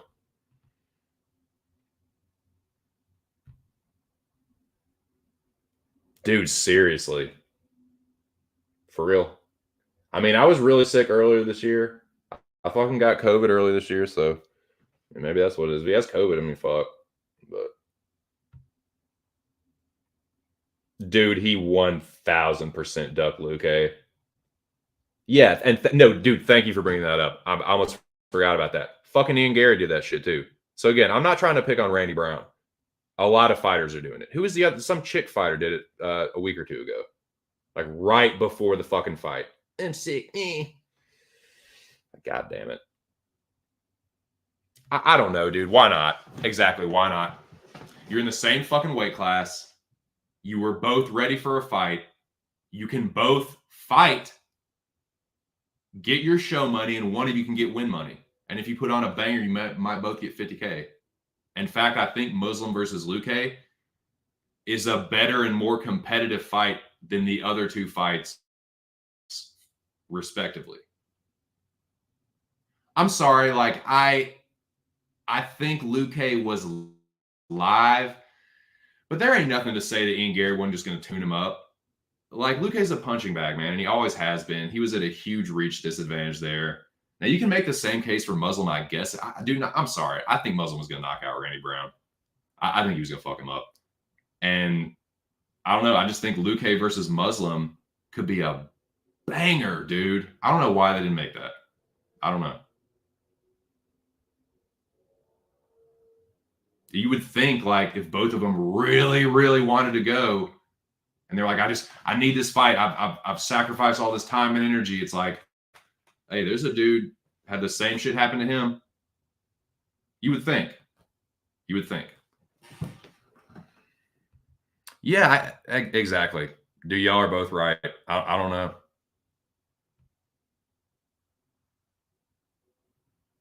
Yeah, exactly. Bilal weighed in. I don't know, man.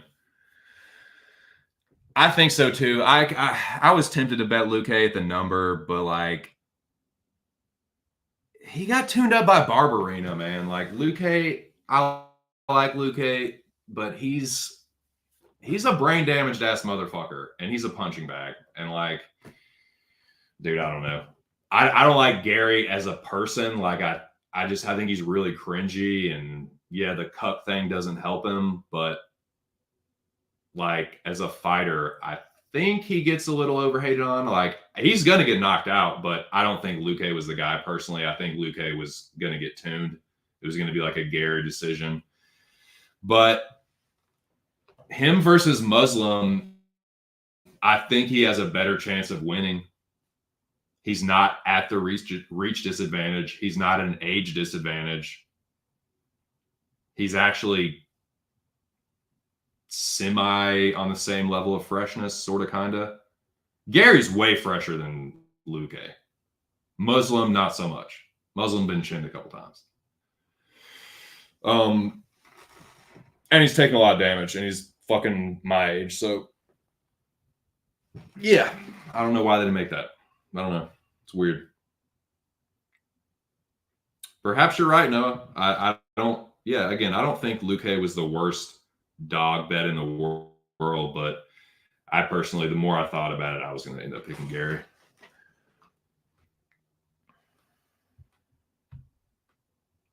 Luque Muslim banger for sure. Muslim would be sniping him easily early, but if Luque survived, he could maybe outdog him. Yeah, thinking about that fight would just be fun. I think it would be fight of the night potential. This need a better Cerrone. Yeah, Holland. Yeah. The problem with Holland is that he takes the short notices against guys that he knows he can't fucking beat. He truly is a mercenary. Like, Kevin Holland is a fucking... He's a merc. Fight for pay. Doesn't matter.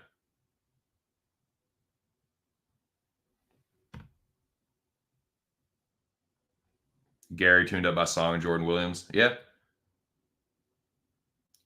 Luque also taking a lot of damage, though, Bo. Tuned up bad by Barberina and Perry. And dude, you almost getting fucking knocked out by Barberina. Luque, I mean, fucking Gary probably knock you out too. So I don't know, man. I get not liking Ian Gary, and I totally get Gary wanting Gary to lose. I just don't know if that was the spot personally. But again, I considered betting Luque myself, so I understand.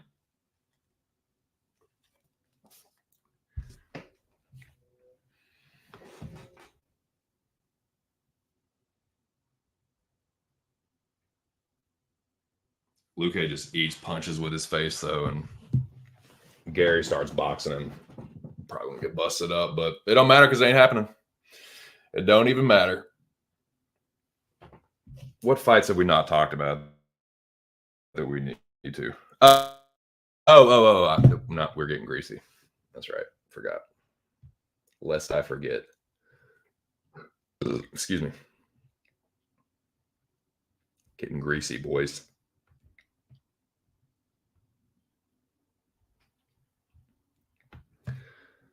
Again, my Muslim bet got cashed out and returned to me. Thank you for doing that in a timely fashion, Pariah MGM. So I turned around and I dropped that money on another dog. We have not talked about this fight a lot. We touched on it a little bit earlier, but haven't really talked about it. Haven't told anyone about this one. This dude is a slide dog. I think he's a live dog. I think the dude that he's fighting is... While he might have a good record, I think he's been fighting complete fucking jabronis. This dude might be a jabroni, but so far he's been kind of crushing the cans he's been up against. And I think Shamil Gaziev about to clap them booty cheeks, boy. I think he's going to chin check Budai. I think Budai's getting it here. The dude's been pretty tough. But against who, dude? Collier, Parisian. Get the fuck out of here.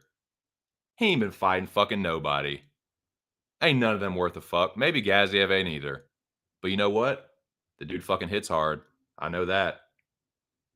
He fucking one-punch Darko Stosic, who went the distance with Jamal fucking Hill. So, hey, dude, this dude hits hard. This is super duper low level. Give me the dog that punches harder. Fuck it. Let's go. Let's fucking go. Let's ride. Shamil, baby.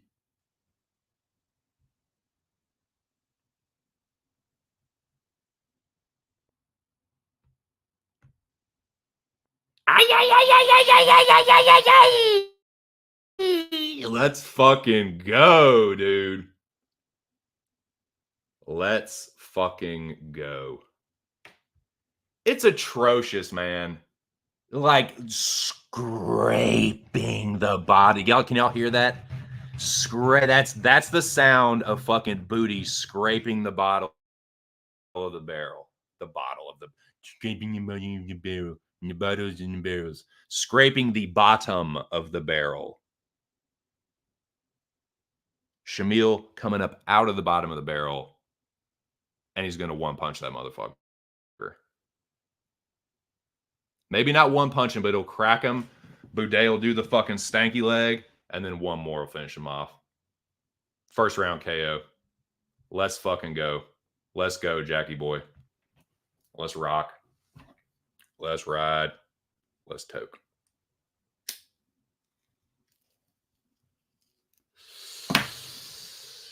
So, yeah. That's locked in. The first bet that I made was Cody Durden. Homie Noah and ATP won't hear none of that. That's all right, though. They still the homies.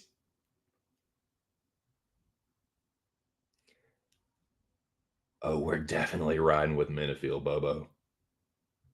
That's going to be people's main event right there. And like I mentioned before, I like the Emmett KO. I think that's live. I'm not betting on Emmett straight up, and I didn't. This is a free bet, so yeah, I sort of bet it, but I'm not really risking anything. Little tiny free bet, little flyer prop.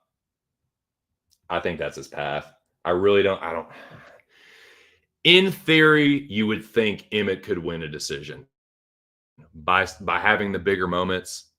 But that happened. Like Ige had the bigger moments versus Mitchell, and they still just gave it to Bryce for nothing. Lay and pray, dusty bitch grappling control. I could see the same thing happening here. They love that Bible thumping right wing bullshit in the UFC. They just do. They love it. It's not a secret, man. Like, I'm not trying to get political. I hate politics. I hate left wing. I hate right wing. I hate the wings. I think the wings are fucking gay. So again, I'm not some fucking left wing dude. I'm not left wing or right wing. I think the wings and politics in general are fucking gay.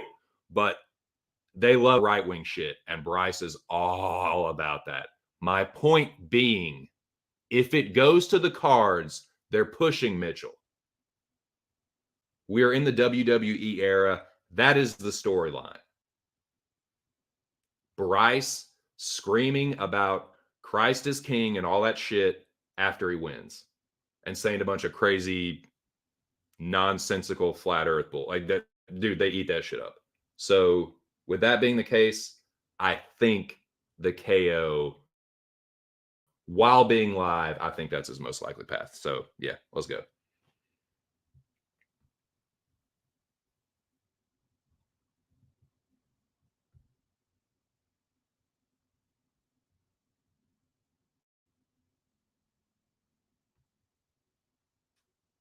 He's not my buddy. He's not my buddy. He's not my buddy. Jackie boy with the mid-northern England. Let's fucking go.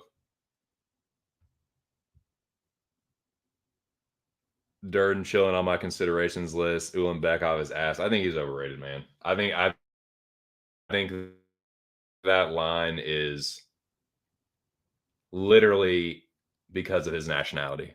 I think literally because he is of Dagestan or Dagestani origin, that gives him the favorite nod. I'm not bullshitting you.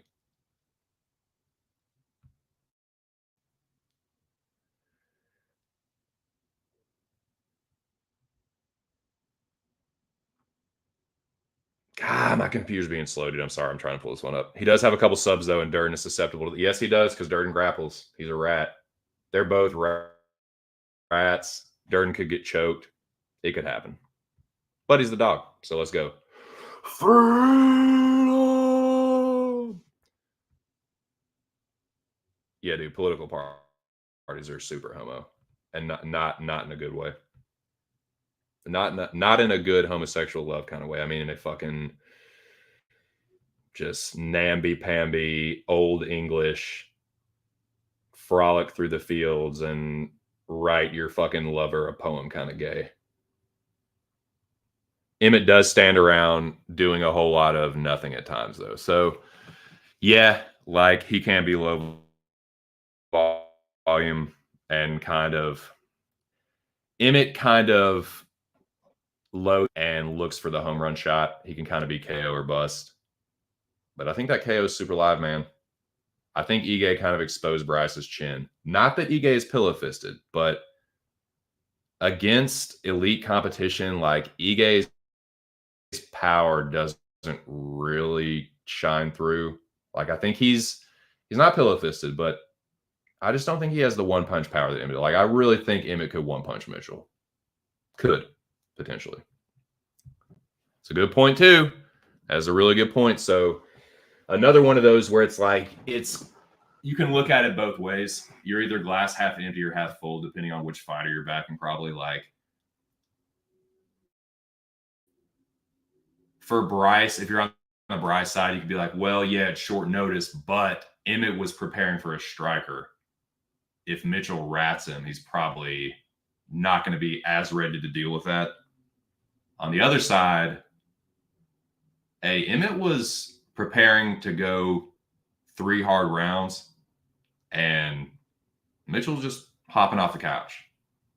So, I don't know, man. I think Emmett's live. Like, in principle, that is usually the style of dog that is, like, good to bet on. One that can fucking change it in an instant or end it in an instant. So, hey, I'll take a little flyer on it. Surprisingly enough, like you might not think stylistically, yeah, like he was getting ready for a striker. Emmett's a rat. I mean, Mitchell's a rat, but hey, who was Bryce getting ready for? Bryce was struggling with Ige's power. He gets fucking clipped by Emmett. I don't think he's gonna like it too much.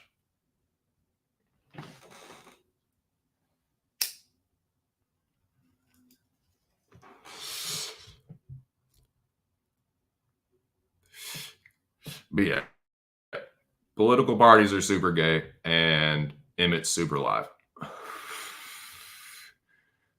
Yeah, exactly. Exactly, Cheesehead. Exactly. Dude, I will give y'all mad props if y'all can tell me what movie that's from. Exactly, Cheesehead. Exactly.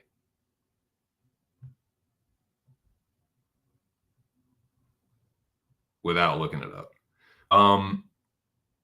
Now, I made that free bet. I made another free bet too, but I'm going in order of the fight card.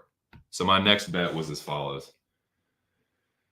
I said, I put this up earlier. I bet Wonder Boy. Hey man, Shavkat's the rifle favorite. A little bit wide though. I wouldn't even be betting this if it was plus 300. I was kind of passing when it was plus 400, but it went over plus 400, dude. And I don't think Thompson should be that big of a dog to anybody but the champion. Maybe somebody else in the top 5, but I mean, Shavkat's look really impressive. I do think that he has potential to end up being a future champion. He does possess qualities that tend to trouble Wonder Boy. Explosive, powerful striking out of nowhere. Thompson can get caught and hurt by fighters like that. So I get why he's the favorite. He's a much better grappler. If he grapple fucks and chokes Thompson, it won't shock me at all. This is my least confident dog. But dude, if they're having a kickboxing match, Thompson is still the better striker. Not as powerful, but I've seen him outpoint fight some really good strikers. And I don't know if Shavkat's, again, Aaron mentioned this earlier in the week to me when we were DMing and like, or it was backstage on a stream. Like, Aaron mentioned the footwork. Like, dude, it's spot on, man. Their footwork is night and day. Thompson's a hard dude to track down. Shavkat, not the most fleet of foot dude. He ain't exactly Sweet Pea in there. He ain't exactly Floyd Mayweather. So I can see a world where Thompson stays on the outside, sticks and moves, counter strikes. You know, Shavkat's defense. Shavkat has got, hey, this is another thing too that needs to be mentioned. Shavkat's gotten clipped a couple times too. And Thompson, hey, I've seen this before too, where Thompson fights a quote unquote good striker and puts fucking hands on him. Oh yeah. Happened with Masvidal, happened with Luque, happened with Jeff Neal. Hey dude, it can happen, man. It can happen.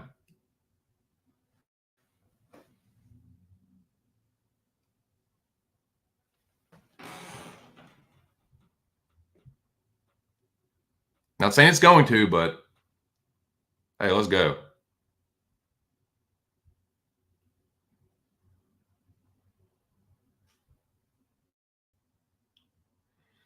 Shavkat, he does, man. He is a bit of a bow jock. He got that bow dick, Hillman fight IQ. I'm just going to go straight at you. Well, that's kind of hard to do with Wonder Boy. When he's fucking crescent stepping all over you, dude.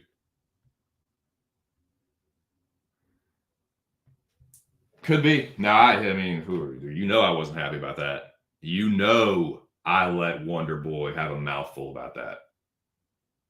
But in fairness, he's taking Shavkat, who is probably a tougher fight. So yes, you can say they're punishing him, but he also took it. And that's been my criticism of Wonder Boy, wanting to take the easiest fight possible and kind of being, let's be real, he's been a little entitled about the title shot thing. So yeah, this is the kind of fight where if he is still talking about title shots, which he did mention, if he beats Shavkat, that'll fast track him too. So to your point, I think we got to be fair and say, okay, you're right. This is punishment, but he did take it. He is taking it. So I'll at least give him that.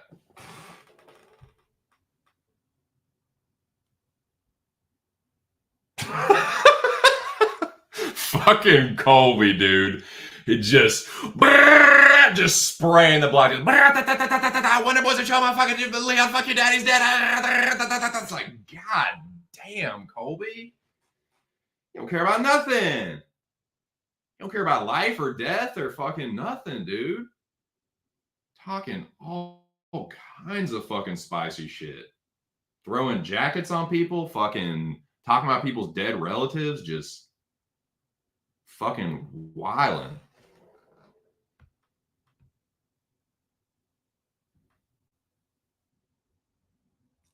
I mean, he's either going to get his ass beat and finished, or that's going to be like in the last few years for him. And he is still a good striker. Like Holland's a good striker, and he tuned Kevin up, dude. Just saying. I think Wonder Boy's live. I'm not saying he wins, but he's live to me. and I'll take a stab at that number. Yeah, I was just watching it earlier. It's just like, god damn.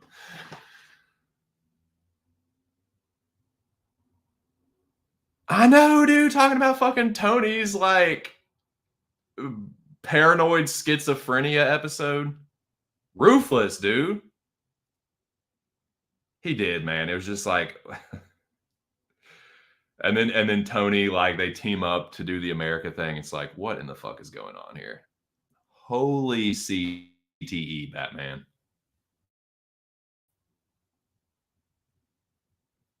Holy shit talk, Batman.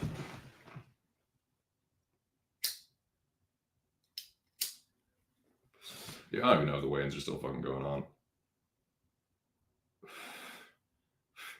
Yeah. Cormier still cracking fucking cheese dick jokes with Weidman. Weidman in DC hamming it up. Laura being a bimbo over there with that other fucking dork. It's just like, what?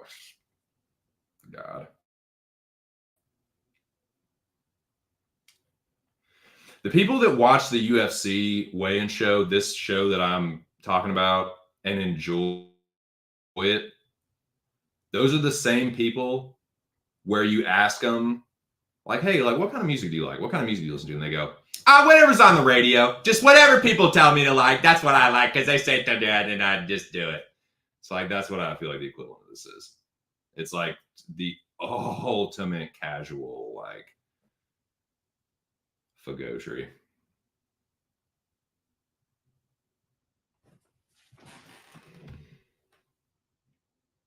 So, anyways, dude. Any fucking ways. What were we talking about? How Wonder Boy is gonna fucking pound Shavkat, dude? Now, I'm risking 2 units. 2 whole units. Big spender, the sense. Half unit on Gaziev.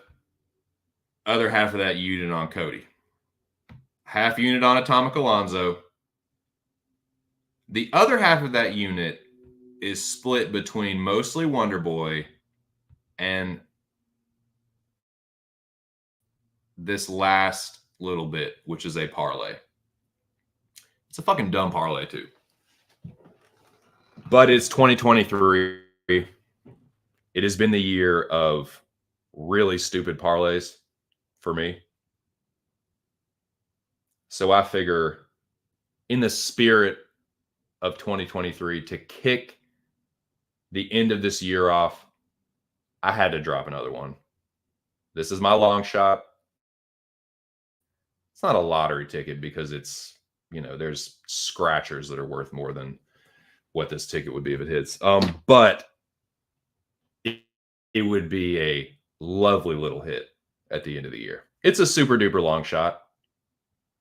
It's a 5-leg parlay. All, I repeat, all underdogs. Are y'all ready for this?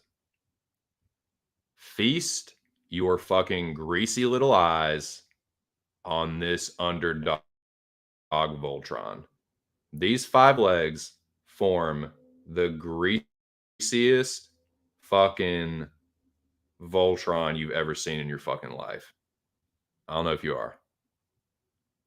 Ready or not.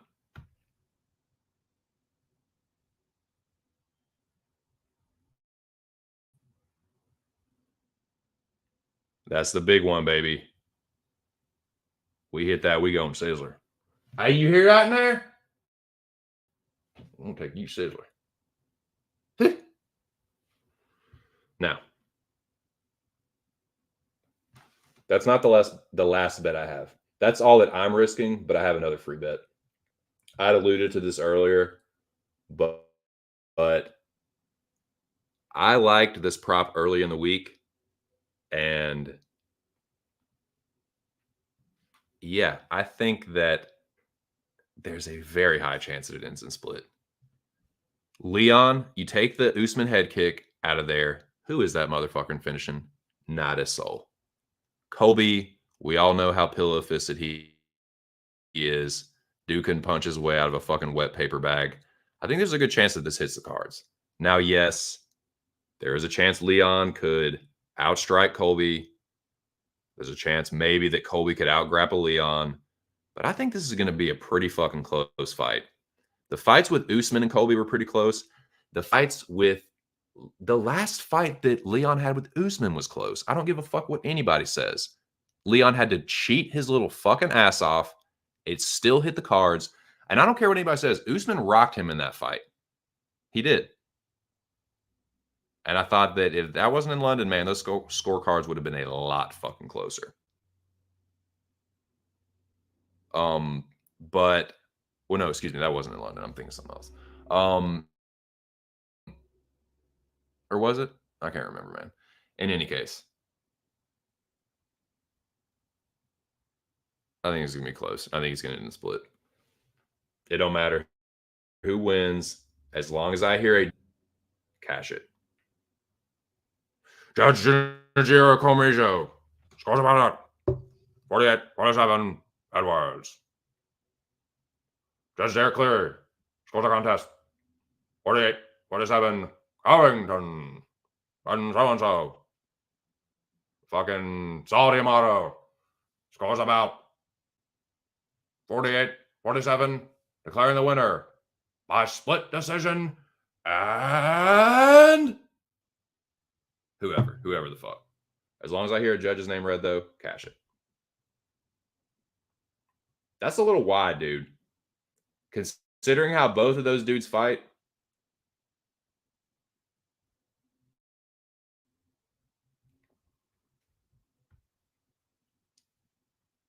Bigger cuck. Gary O'Malley, Stanko's husband.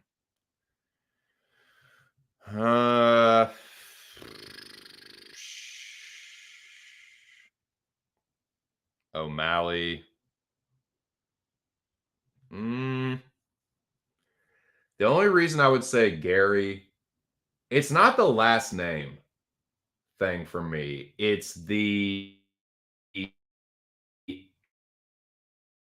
still being ever in that dude's. If he's the kid's dad, whatever. But if it's not, if that's just her like fuck boy, and they're all cool and hang out together, nah, dude, that is ultimate cuckery. And I think there is a bit of a difference with the open. I mean, is there? I don't know. I think open relationships are stupid and never work, but I don't know if that's as much of a cuck as being like, no, this is my wife, but my boyfriend still fucks. Like her boyfriend still fucks her. Like she still has a boyfriend and they fuck or whatever.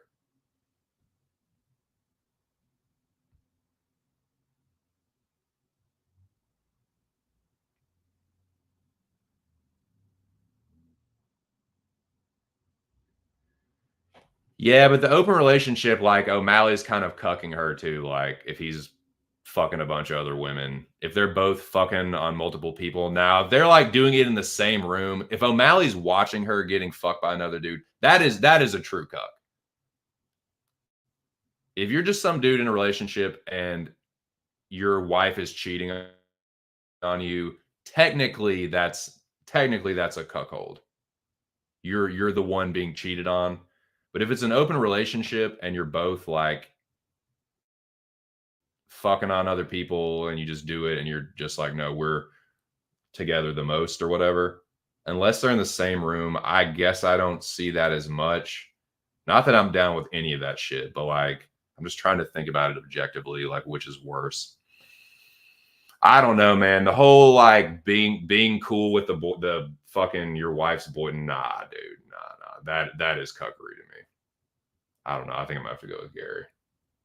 Even though, yeah, what O'Malley's doing is weirdo shit.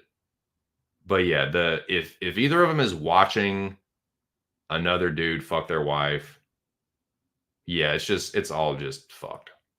That's all just weirdo shit.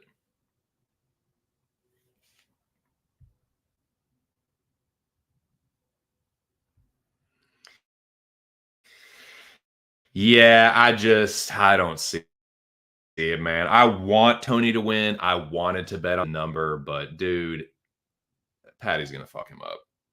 I actually think like Tony will have a little success early, and then Patty's gonna clip him.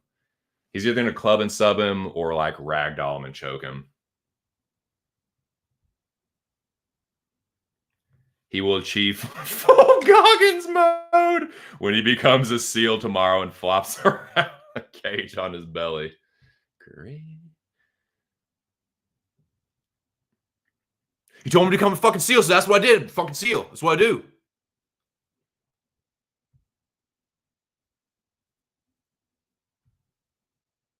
Yeah. But that's my slate, boys. That's my damn slate. Who are we still on to weigh in? I see this fucking corny ass weigh-in show is still going on, but who's still left to fucking? I don't want to fucking see RJ. Fucking bum ass regional fighter.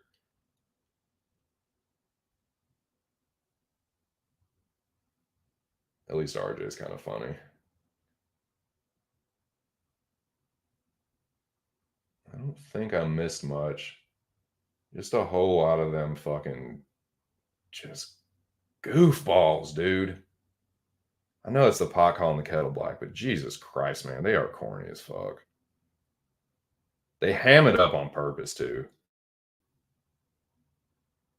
They play all these dumb fucking games.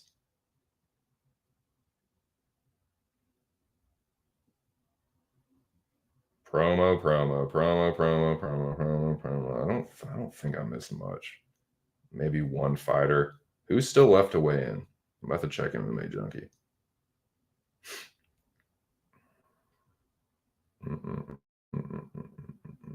Nope. Bryce was the last one. Been fucking nothing for almost an hour. We got 15 minutes left. Who mentioned that earlier? Aaron said something about maybe taking a shot on Kelleher. I think he's live. I looked at him earlier in the week. I didn't have the sack for it ultimately, but I don't think he's like the worst dog, honestly. Like I said, I'm gonna say Cody like rats his way to a fucking greasy one, but for Kelleher to clip him wouldn't surprise me either. I think, yeah, Aaron, yeah, he said Kelleher has a shot. I agree with that. Yeah, I think Kelleher is reasonably live. Boom in New York makes me tempted. Well, it is taking place in Vegas. The fight set is. But he's from New York. Hey. He's in a fucking New York state of mind. I'm in a fucking Duncan state of mind. I'm not smoking in here, Mark. The cigarette's outside. All right. Yeah, so that's my slate. Dogs, more dogs. You like dags? Yeah, sure. I like dags. I like caravans more.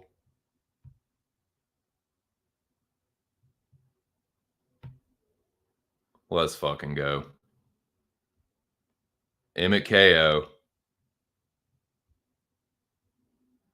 Wonder Pedo.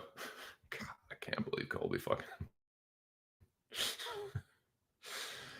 going with the equating the fucking karate van to the fucking like ice cream truck, dude. Fucking ridiculous. Yeah, this ridiculous long shot bullshit. And then I actually think this one is live though. This prop is fucking, I think both of my props are reasonable. Usually my free bets, I make them on something stupid, but I think both of these are reasonable bets. Main event ends in split. and Emmett by KO. I think both of those are like not the dumbest bets I've made this year. This one is, but I acknowledge that as well.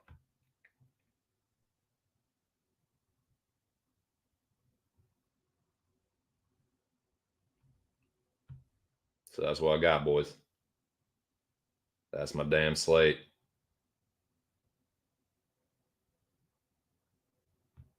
Maybe. Yeah, you might be right. Perhaps for that. Maybe that's for the thing.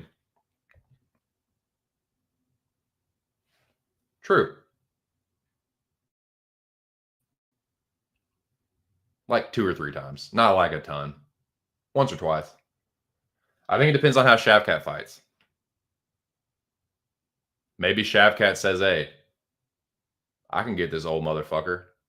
Shavkat's a bit of a fucking tough guy, eh? He's a bit of a fucking tough guy. He's a big fucking tough guy. So if he goes in there, I've seen that happen before too, where a fucking dude thinks they're just gonna fucking go in there and fucking put Wonder Boy on his fucking ass, bro. I've seen that movie before too, and they end up looking stupid, chasing him around, getting counterpunched. So yeah, I can see it though. Shavkat should be the favorite, but about minus 500 is the deepest I can cap him. This minus 700, minus 800, nah, dude. Wonder Boy ain't never looked that bad against nobody.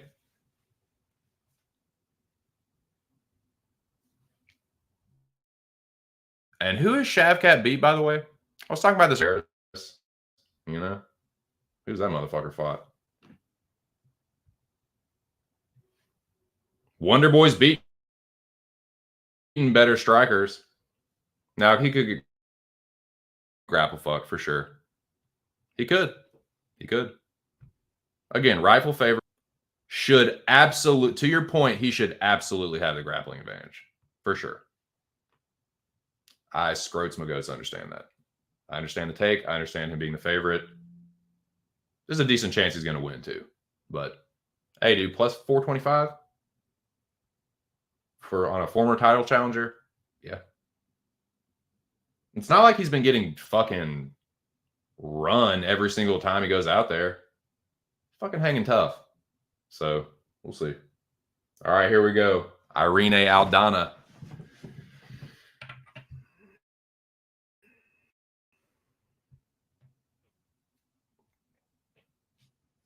Looking, how's she looking?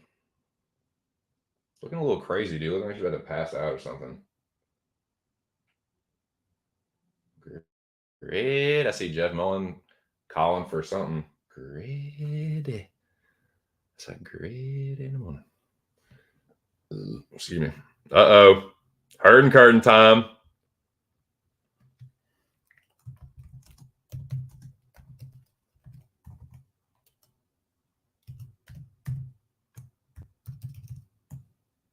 Oh, the baby. Oh, the shot for this thing.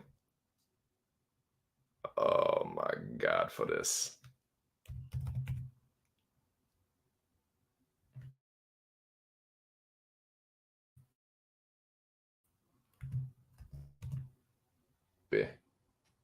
What we got? Uh-oh. Uh-oh.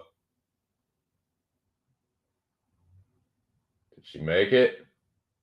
She makes it. 136.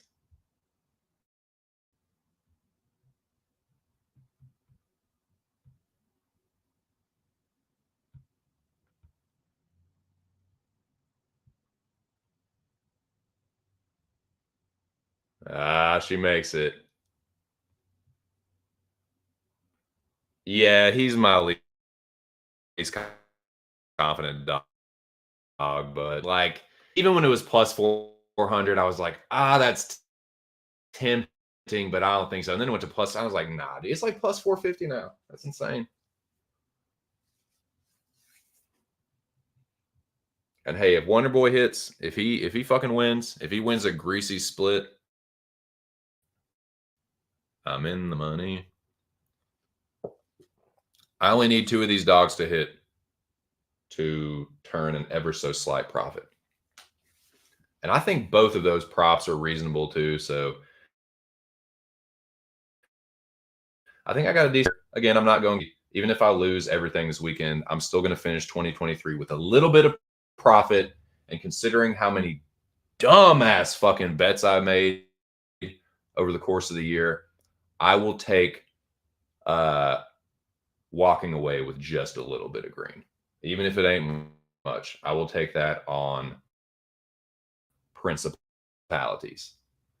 So, yeah, man. Card should be a pretty good one. Let me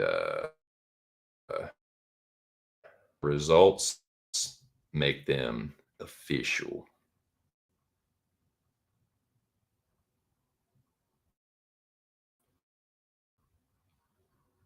If I can find the goddamn banner. Aldana. Irene Aldana.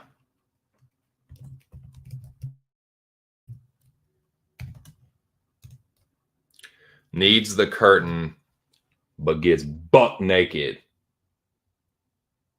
Pulls them titties out and makes the fucking weight, dude.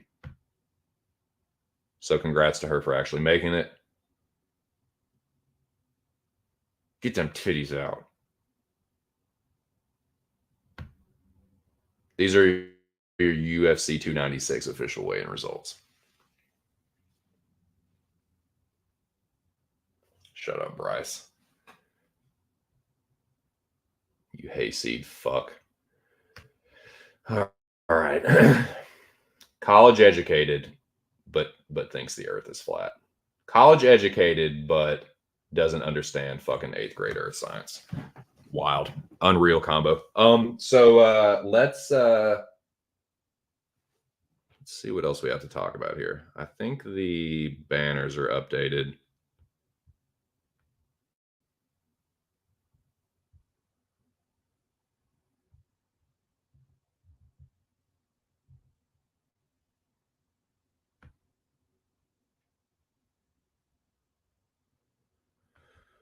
Now, like I said, the ceremonial weigh-ins are at 8.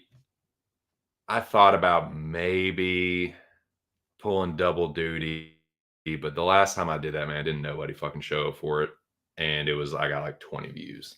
That just ain't worth it to me. Like, if I know like 5 people are going to be there or something, and we can just, it's a small group of people, we can talk some shit. But nah, man, it's Friday night. People got shit to do. And I got shit to do myself, surprisingly enough. So I don't think so. I think this is going to be it.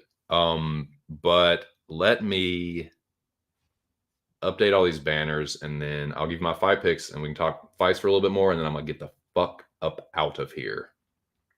So,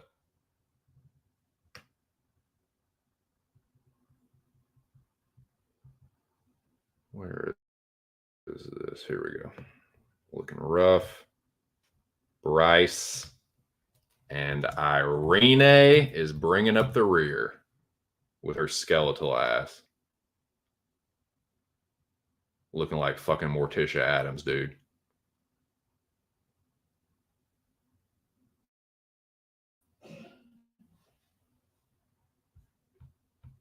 Magoat's looking rough. Tell you what, dude. I've been kind of on the fence with that fucking Aldana and Hosa fight. I'm thinking real hard about switching to fucking Carol Hosa. I did that last time with Bobby Green. Excuse me. I switched from Jalen Turner to Bobby Green at the last minute and ended up regretting it. So I don't know if I'm going to do that here. Like the opposite could happen. I could end up not switching and regretting it, but I don't know, man. I kind of been thinking about it. I don't know, man. Aldana, she's 35. She's such a Jekyll and Hyde fighter, dude. Her and Hosa have some sketchy losses. Neither of them are really that great. Kind of seems like a pick 'em. Hosa does kind of seem like a live dog, but the last time I switched, I was fucking wrong. So I really don't want to switch, but I'm not going to switch, but I really want to. That's what I should say. I'm gonna stick with Aldana, and Hosa probably gonna fucking take her down and choke her now.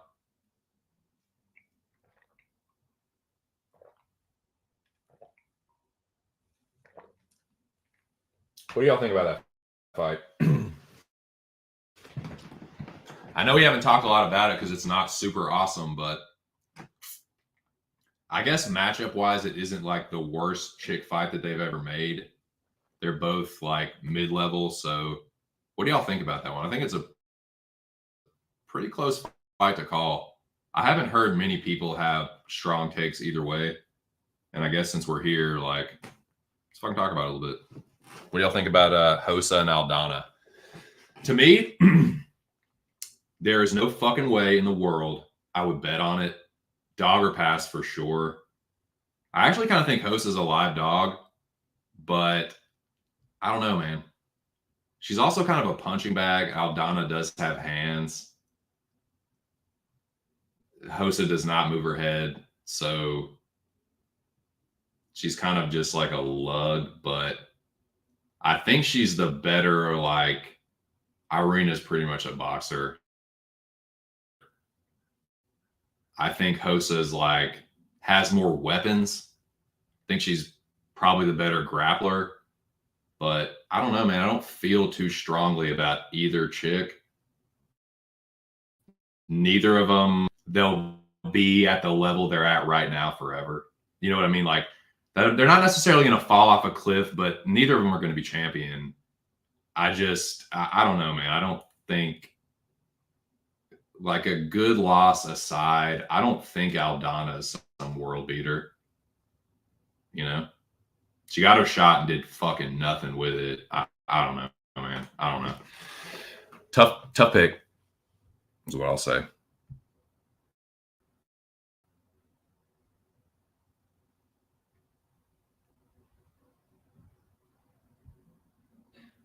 Dirty deeds and done dirt, yeah. Dirty deeds and done dirt cheap.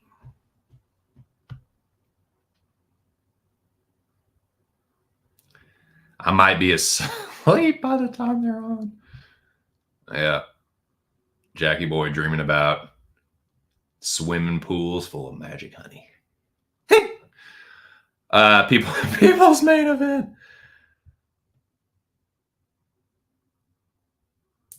Yeah, I think she's a live dog, dude. I can also see her getting her fucking head knocked off. She's just such a lurch on the feet.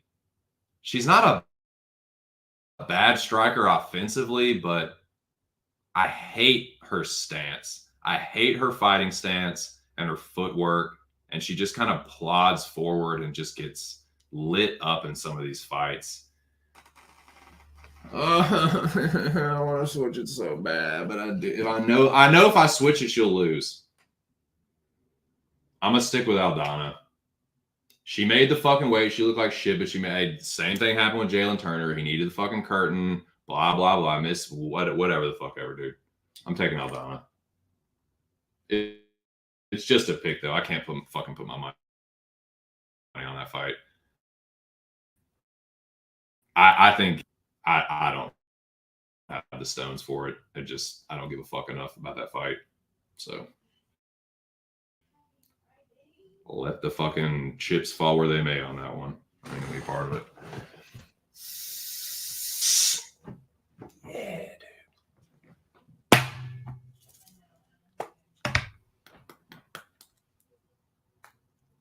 Mike Larry Cake, butter cheap. Larry Cake and it's butter cheap. Yeah, Larry Cake and it's butter cheap. Bam, bam, bam.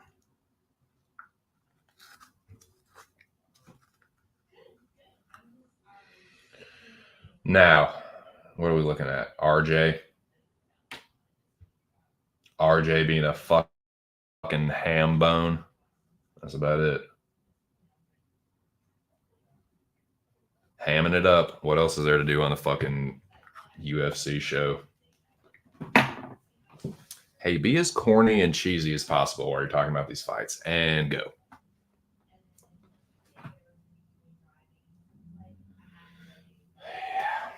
Some shit about Edson. Was he going to the Hall of Fame or something?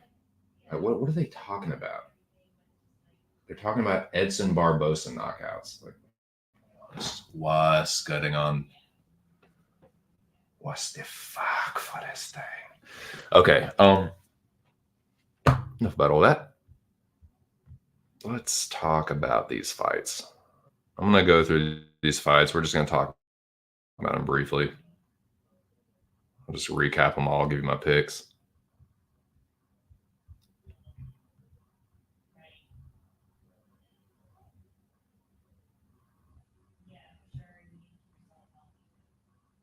Shout out to the two Brajas still hanging tough. I appreciate everyone that came through the stream. Even if it's just a couple of people, man. It is a lot better than sitting here talking to yourself.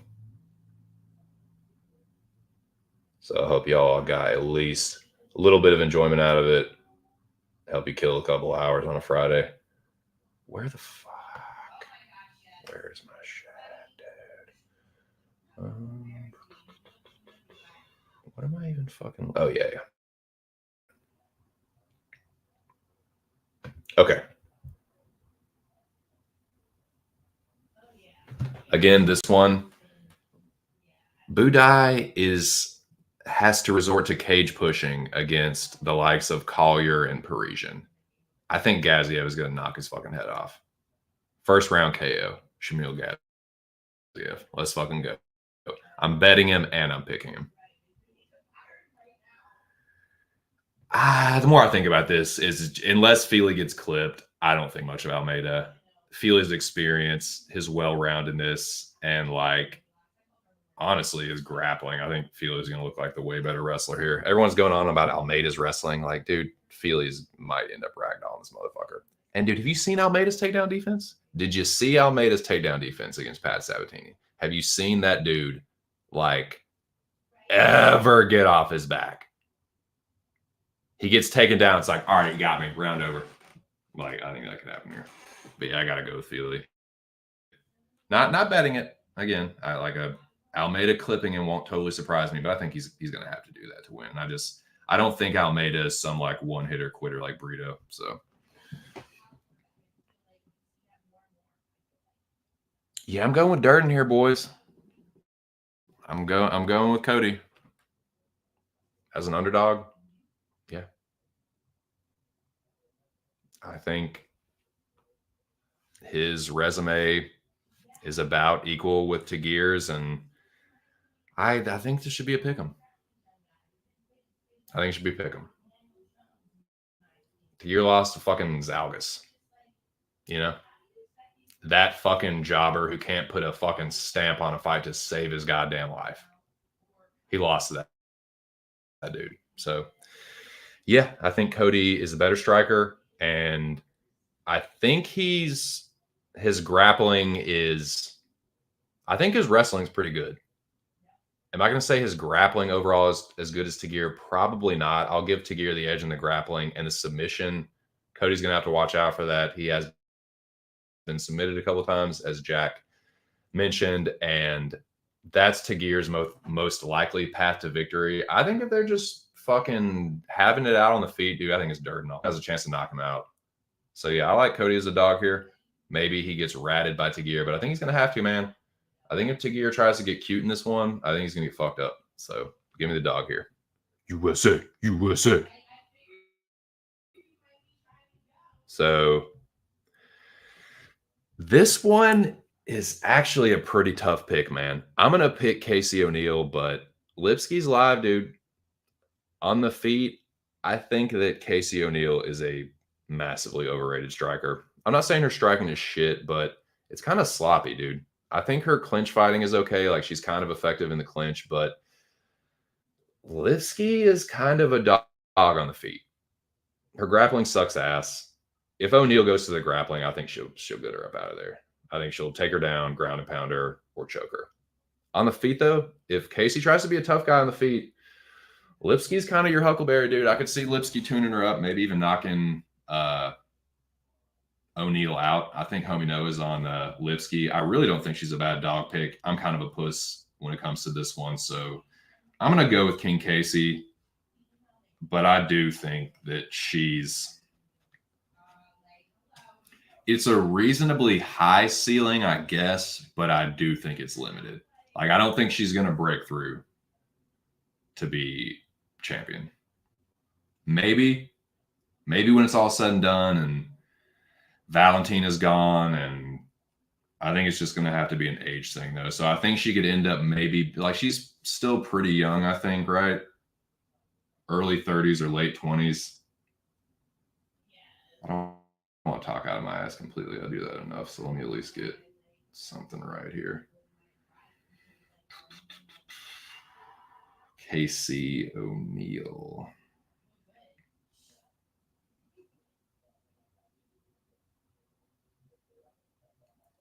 "26." Okay, yeah. So she's still young.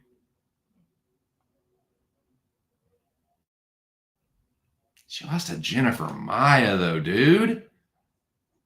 35-year-old Jennifer Maia, who just lost to Viv. Man. Dude, I don't know. Yeah, I mean, Lipsky does have some sketchy losses, though. I'm not going to act like Lipsky is like some world beater. So I don't think it's crazy that she's the underdog. But I do think she's kind of live if it takes place on the feet. If it's in the grappling, I think Casey can probably have her way. So I'm going to go with O'Neal there, but I'm not betting it. I think it's dog or pass. I'm passing, but yeah. Say the dog is reasonably live. Line's probably about right.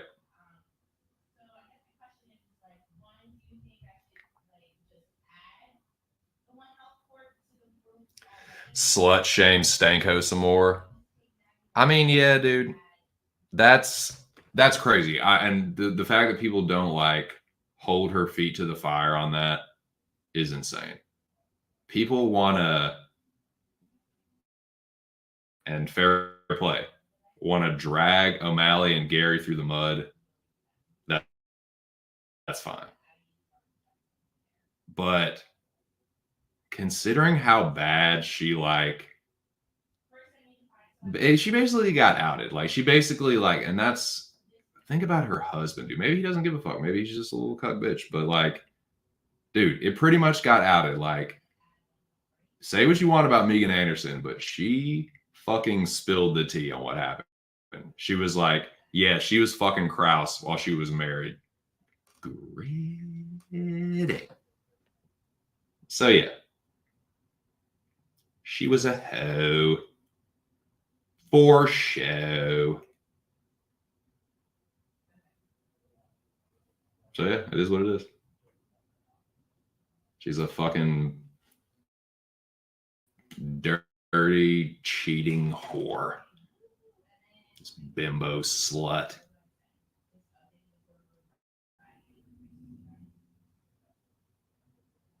Yeah. That's about all I got on. I don't know what else I can say, but yeah. Just telling you what I heard.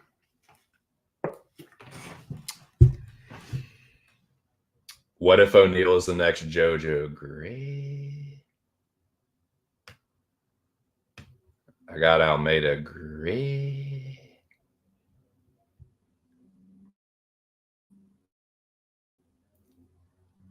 I think Feely's going to wrestle him. I think if he gets Harry on the feet, he's going to wrestle him. O'Neal is Calderwood with BJJ. It's actually not a bad comparison. Worried about Lipsky changing gym. Yeah. Yeah, it's probably not the best sign. Lipsky. 0-1 against Scottish in the UFC. Uh-oh.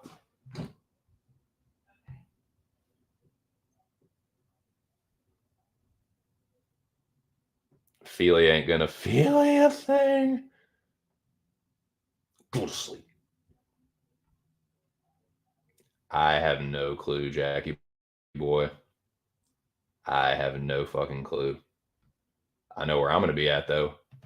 Passing on that greasy mid-level fight. But best of luck. Whichever side you're on there, boys. I'm going to stay the fuck away from it. Now, Aaron the Dog mentioned this. Zero Cheddar mentioned this, or asked about it anyway. I do think there is some dog value on Kelleher. Again, I'm too much of a puss. I think it's Kelleher or pass. I'm picking Garbrandt. I can see him winning a lame decision. Kelleher does not have good takedown defense. Cody is gun shy and going to the wrestling a lot anymore. So that's what I'm going to predict happens. I'm going to predict Garbrandt by boring, lame decision. In fact, I will say I'm going to fucking be a Darsh. I'll be a fucking Stan Darsh and just say that, yeah, Garbrandt wins the lame one.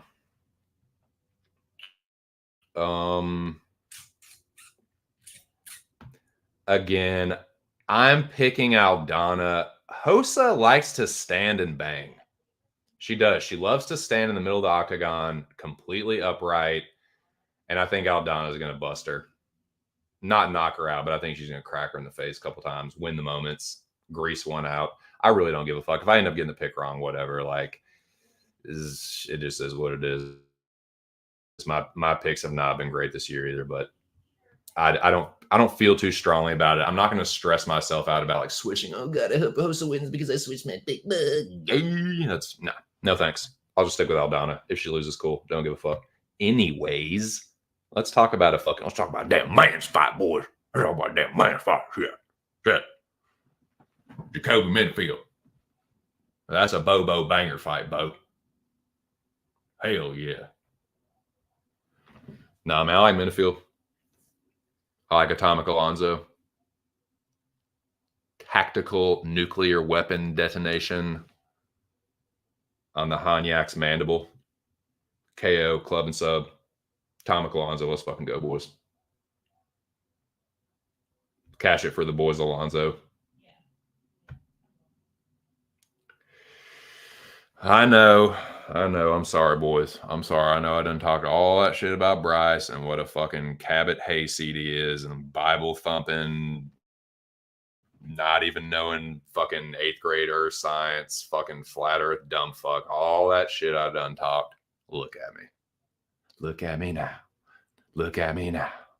Look at me now. I'm picking Mitchell. I know. I'm a punk bitch for that, dude. But yeah, I think Bryce is going to rat him, unfortunately. I hope I'm wrong. I'm hoping Emmett fucking knocks his head off. But that's another one where it's like, I would be so pissed if I picked Emmett, bet him straight, and then Bryce wins like a split. Like, fuck that, dude. I don't want to sweat that out. And I do have a little something on the KO, which I think is Josh's most likely path to victory. And so let's go. A little bit of a hedge. So yeah, fuck it. Unfortunately, I think that Patrick Pimblett is going to have his way with Anthony Ferguson. I think Tony Time has, like I said, boys, we know what the deal is. I will be happy for Homie Noah if this hits, but yeah, we know what time it is, and it ain't Tony. Shit done been over. I think people need to finally just respect what Gaethje did to him and realize that Justin changed that man forever. Just put a little respect on it. Put a little respect on the damage that Gaethje doles out.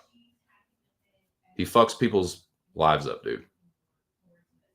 To fight him.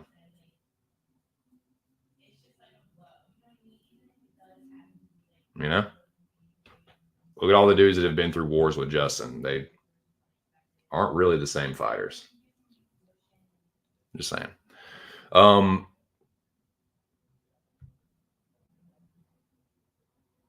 Now, again, I'm being a bit of a puss here. I'm being a hedging honk. There's a hedge and honky. But that's what I'm going to do. I'm going with Shavkat Rachmanov.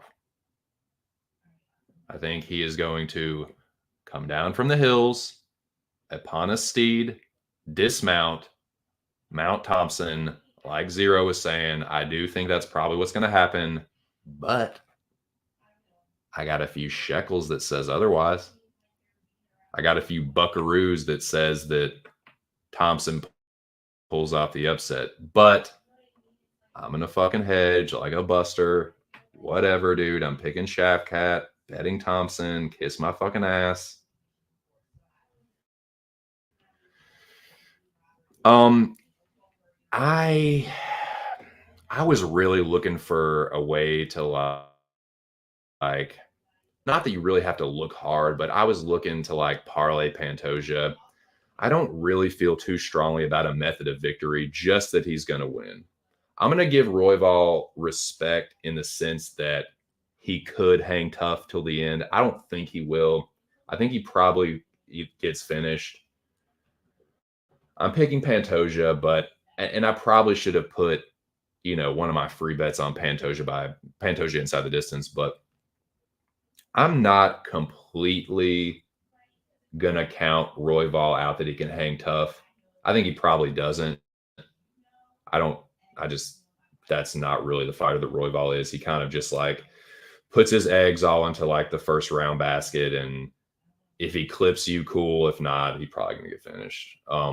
But yeah, with all that being said, long story short, I'm just going to pick Pantoja and just watch him hopefully dominate and just see what happens. I don't feel like getting cute with a prop here because I don't want to be sweating it, man. I just want to watch Pantoja work. I don't want to be like, oh, dude, please get the sub. No, damn it, Alessandro. Why can't you just sub him and fucking knock him out? Why can't you just go to? I don't want to do that shit, man. I just want to watch the man work. He gonna win. He gonna beat Royval somehow. I don't want to be sweating it. I just want to enjoy it. So that's what I'm gonna do there. Now, but yeah, Cannibal is Scroats Magot's gonna emerge with the victory and still like a motherfucker. I think, for the record though, I do think it is a nice, tasty money line. I think that is just about a goddamn can't miss parlay piece. What's Royval's path? Clipping him? Yeah, that happens to Pantoja a lot. Pantoja gets hurt a whole lot. Sure. I got Edwards here. I know. Give me the, you Tory, you red coat, son of a fucking bitch. Whatever, dude. Y'all must have. Did y'all fucking forget who you're fucking dealing with? Did y'all forget you're dealing with one of the biggest Usman stans living and breathing on this blue fucking planet of ours? Did y'all forget that? And you might say, well, yeah, Leon beat him too. Yeah, well, Leon's also the champion. That looks better than Colby winning. You know what I'm saying? How bad does that make Usman look? He could beat Colby, but couldn't beat the dude that, you know what I'm saying? So yeah, I'm going with Edwards. Don't feel strongly about it. Could absolutely see Colby snaking a split here, but let's talk about this fight, man. Let's get down to the nitty-gritty. I talked about it a little bit earlier. Colby getting up there. There's just no two ways about it. This is not 3 years ago where Colby's in his early 30s. And yeah, he's mid-30s now. Done been through a few wars now with Usman. Did not come out on the winning end of either. Got hurt badly in both of those fights. Badly. Motherfuckers dropped like 4 times in 2 fights. So yeah, Masvidal hurt him. Colby is a tough dude, but that chin is starting to show some cracks in it. Edwards is not the most heavy-handed dude, but it won't stun me if Edwards hurts him once or twice in this fight. I'll give Colby the edge with the wrestling, but Leon has shown he's improved enough where he can kind of like get back to his feet a little bit. Like,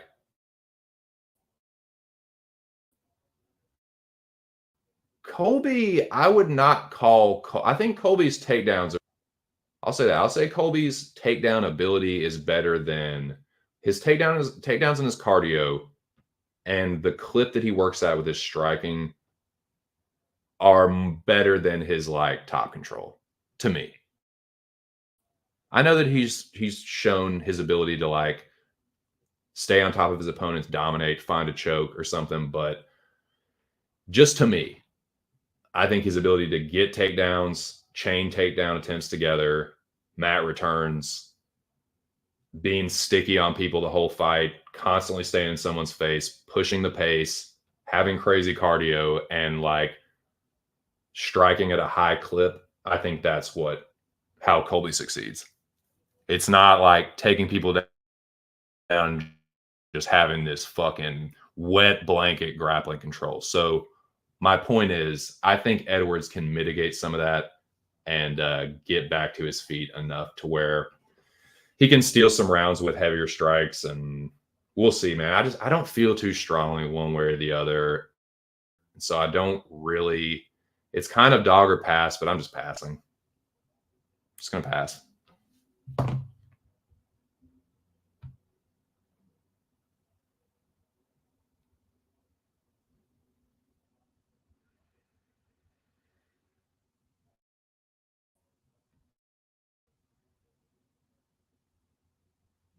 Let's see. Oh, Cody said something. Okay, gotcha. Hey, that's what I said too, Jack. That was my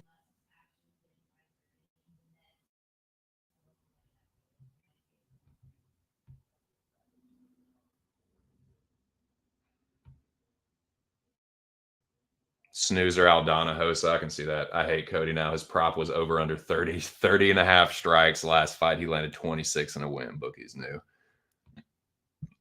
I don't hate that either, dude. I think both of those are great shouts. Tony Faggy.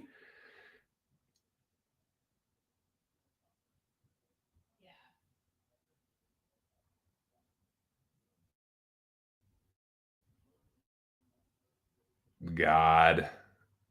Oh, God. I don't know. Maybe. Let's see. Hold on. Let me see. I can tell you real quick, Jack. Hold on, because sometimes I can't tell when I'm on StreamYard. Let me get on YouTube here. I can let you know real quick, Jackie boy. I've accidentally blocked them. You're done, Jack. I'll fucking block you. No, I'm just kidding. I would never. Let's see what's going on now.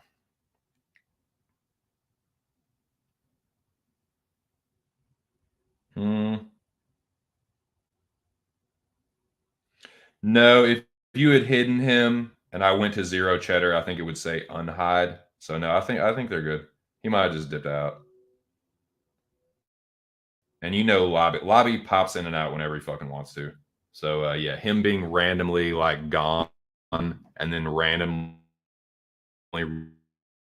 reappearing is earlier. And Cardizzi as well. But yeah. Now no, I think we're good though. I think you're good, Jack. I think you're good. I think you're not giving yourself enough credit. No.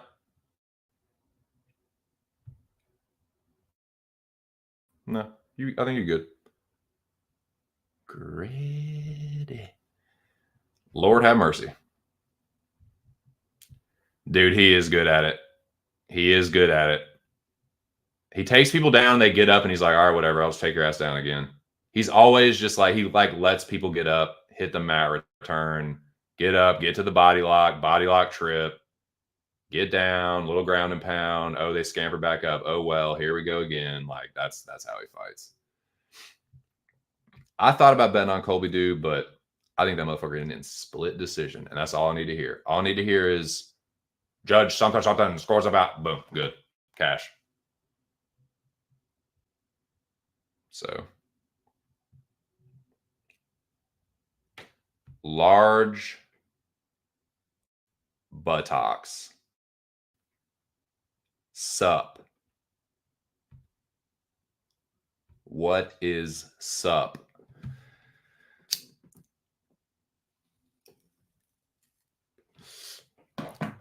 So yeah, those are my picks. Those are my bets. That's about all I got, boys. I'm very much looking forward to these fights. Tomorrow, during the fights, I will be in the pub stream. Shout out to the boys at the pub. This is the last chance. I've been talking about it all fucking year. Winning that third pub contest, that third Pub Sports Radio UFC weekly contest, the weekly pick'em contest. I've gotten 2. That elusive third victory, that black belt, has been just outside of my grasp, dude. This is my last chance to win it. I've got several dog picks. I'm counting on them to carry me to victory. So make sure y'all sign up for the pub contest, the UFC pick'em contest. It's free. It's easy to sign up for, but you do have to have good picks to win. Like me, dude, twice. It's been a while, though. My picks have been not super great in the last month or two. But there's always another week. So sign up. I'll be in there kicking it on Saturday night. I'll also be in the Dome as well. So shout out to all the boys at the Dome that came through today. I appreciate y'all. Hope y'all have a good weekend. Best of luck. Make sure y'all check out the latest episode of the Cosmic Countdown. Me and Aaron talking movies, counting down our favorite movies. We'll be back next Thursday to do that as well here on this channel. And what other news do I have? Oh, yeah. I'll be back Monday to recap. Also, over the next week or so before the holidays, I don't know if it'll be every day, but I'm going to be dropping my end of the year lists. My KOs of the year, my subs of the year, my fighters of the year, fights of the year, all that kind of shit. So if y'all like, the year in review kind of shits, going over some of the craziest things that happened and some of the highlights of the year, make sure y'all tune in for those. I will, I don't know if it's going to be like every day. It might be every other day, but with no more UFC till after New Year's, yeah, gonna go back and watch these fights. And yeah, and I will also be putting together my best and worst bets of the year. So don't miss that. That might be on Monday. So in any case, man, I'll be back Monday to recap 296 at the very least, and I will have some more updates on the rest of it. But I think that's about it for me, boys. Let me get this. Let me get the tunes up and bid you all a good weekend.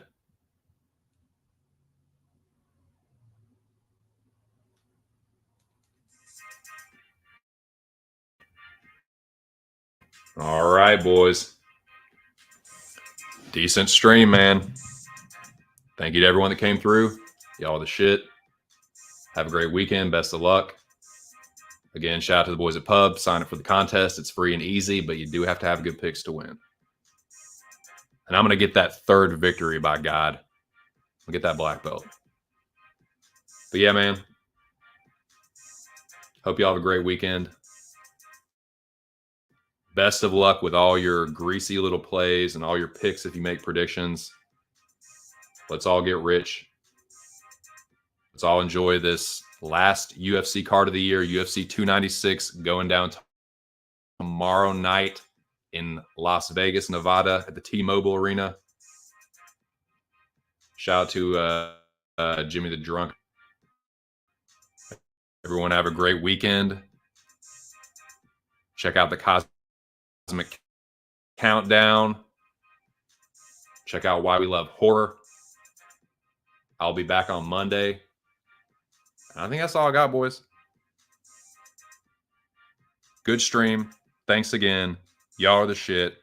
Just my 2 cents. Catch you on the next one. Peace.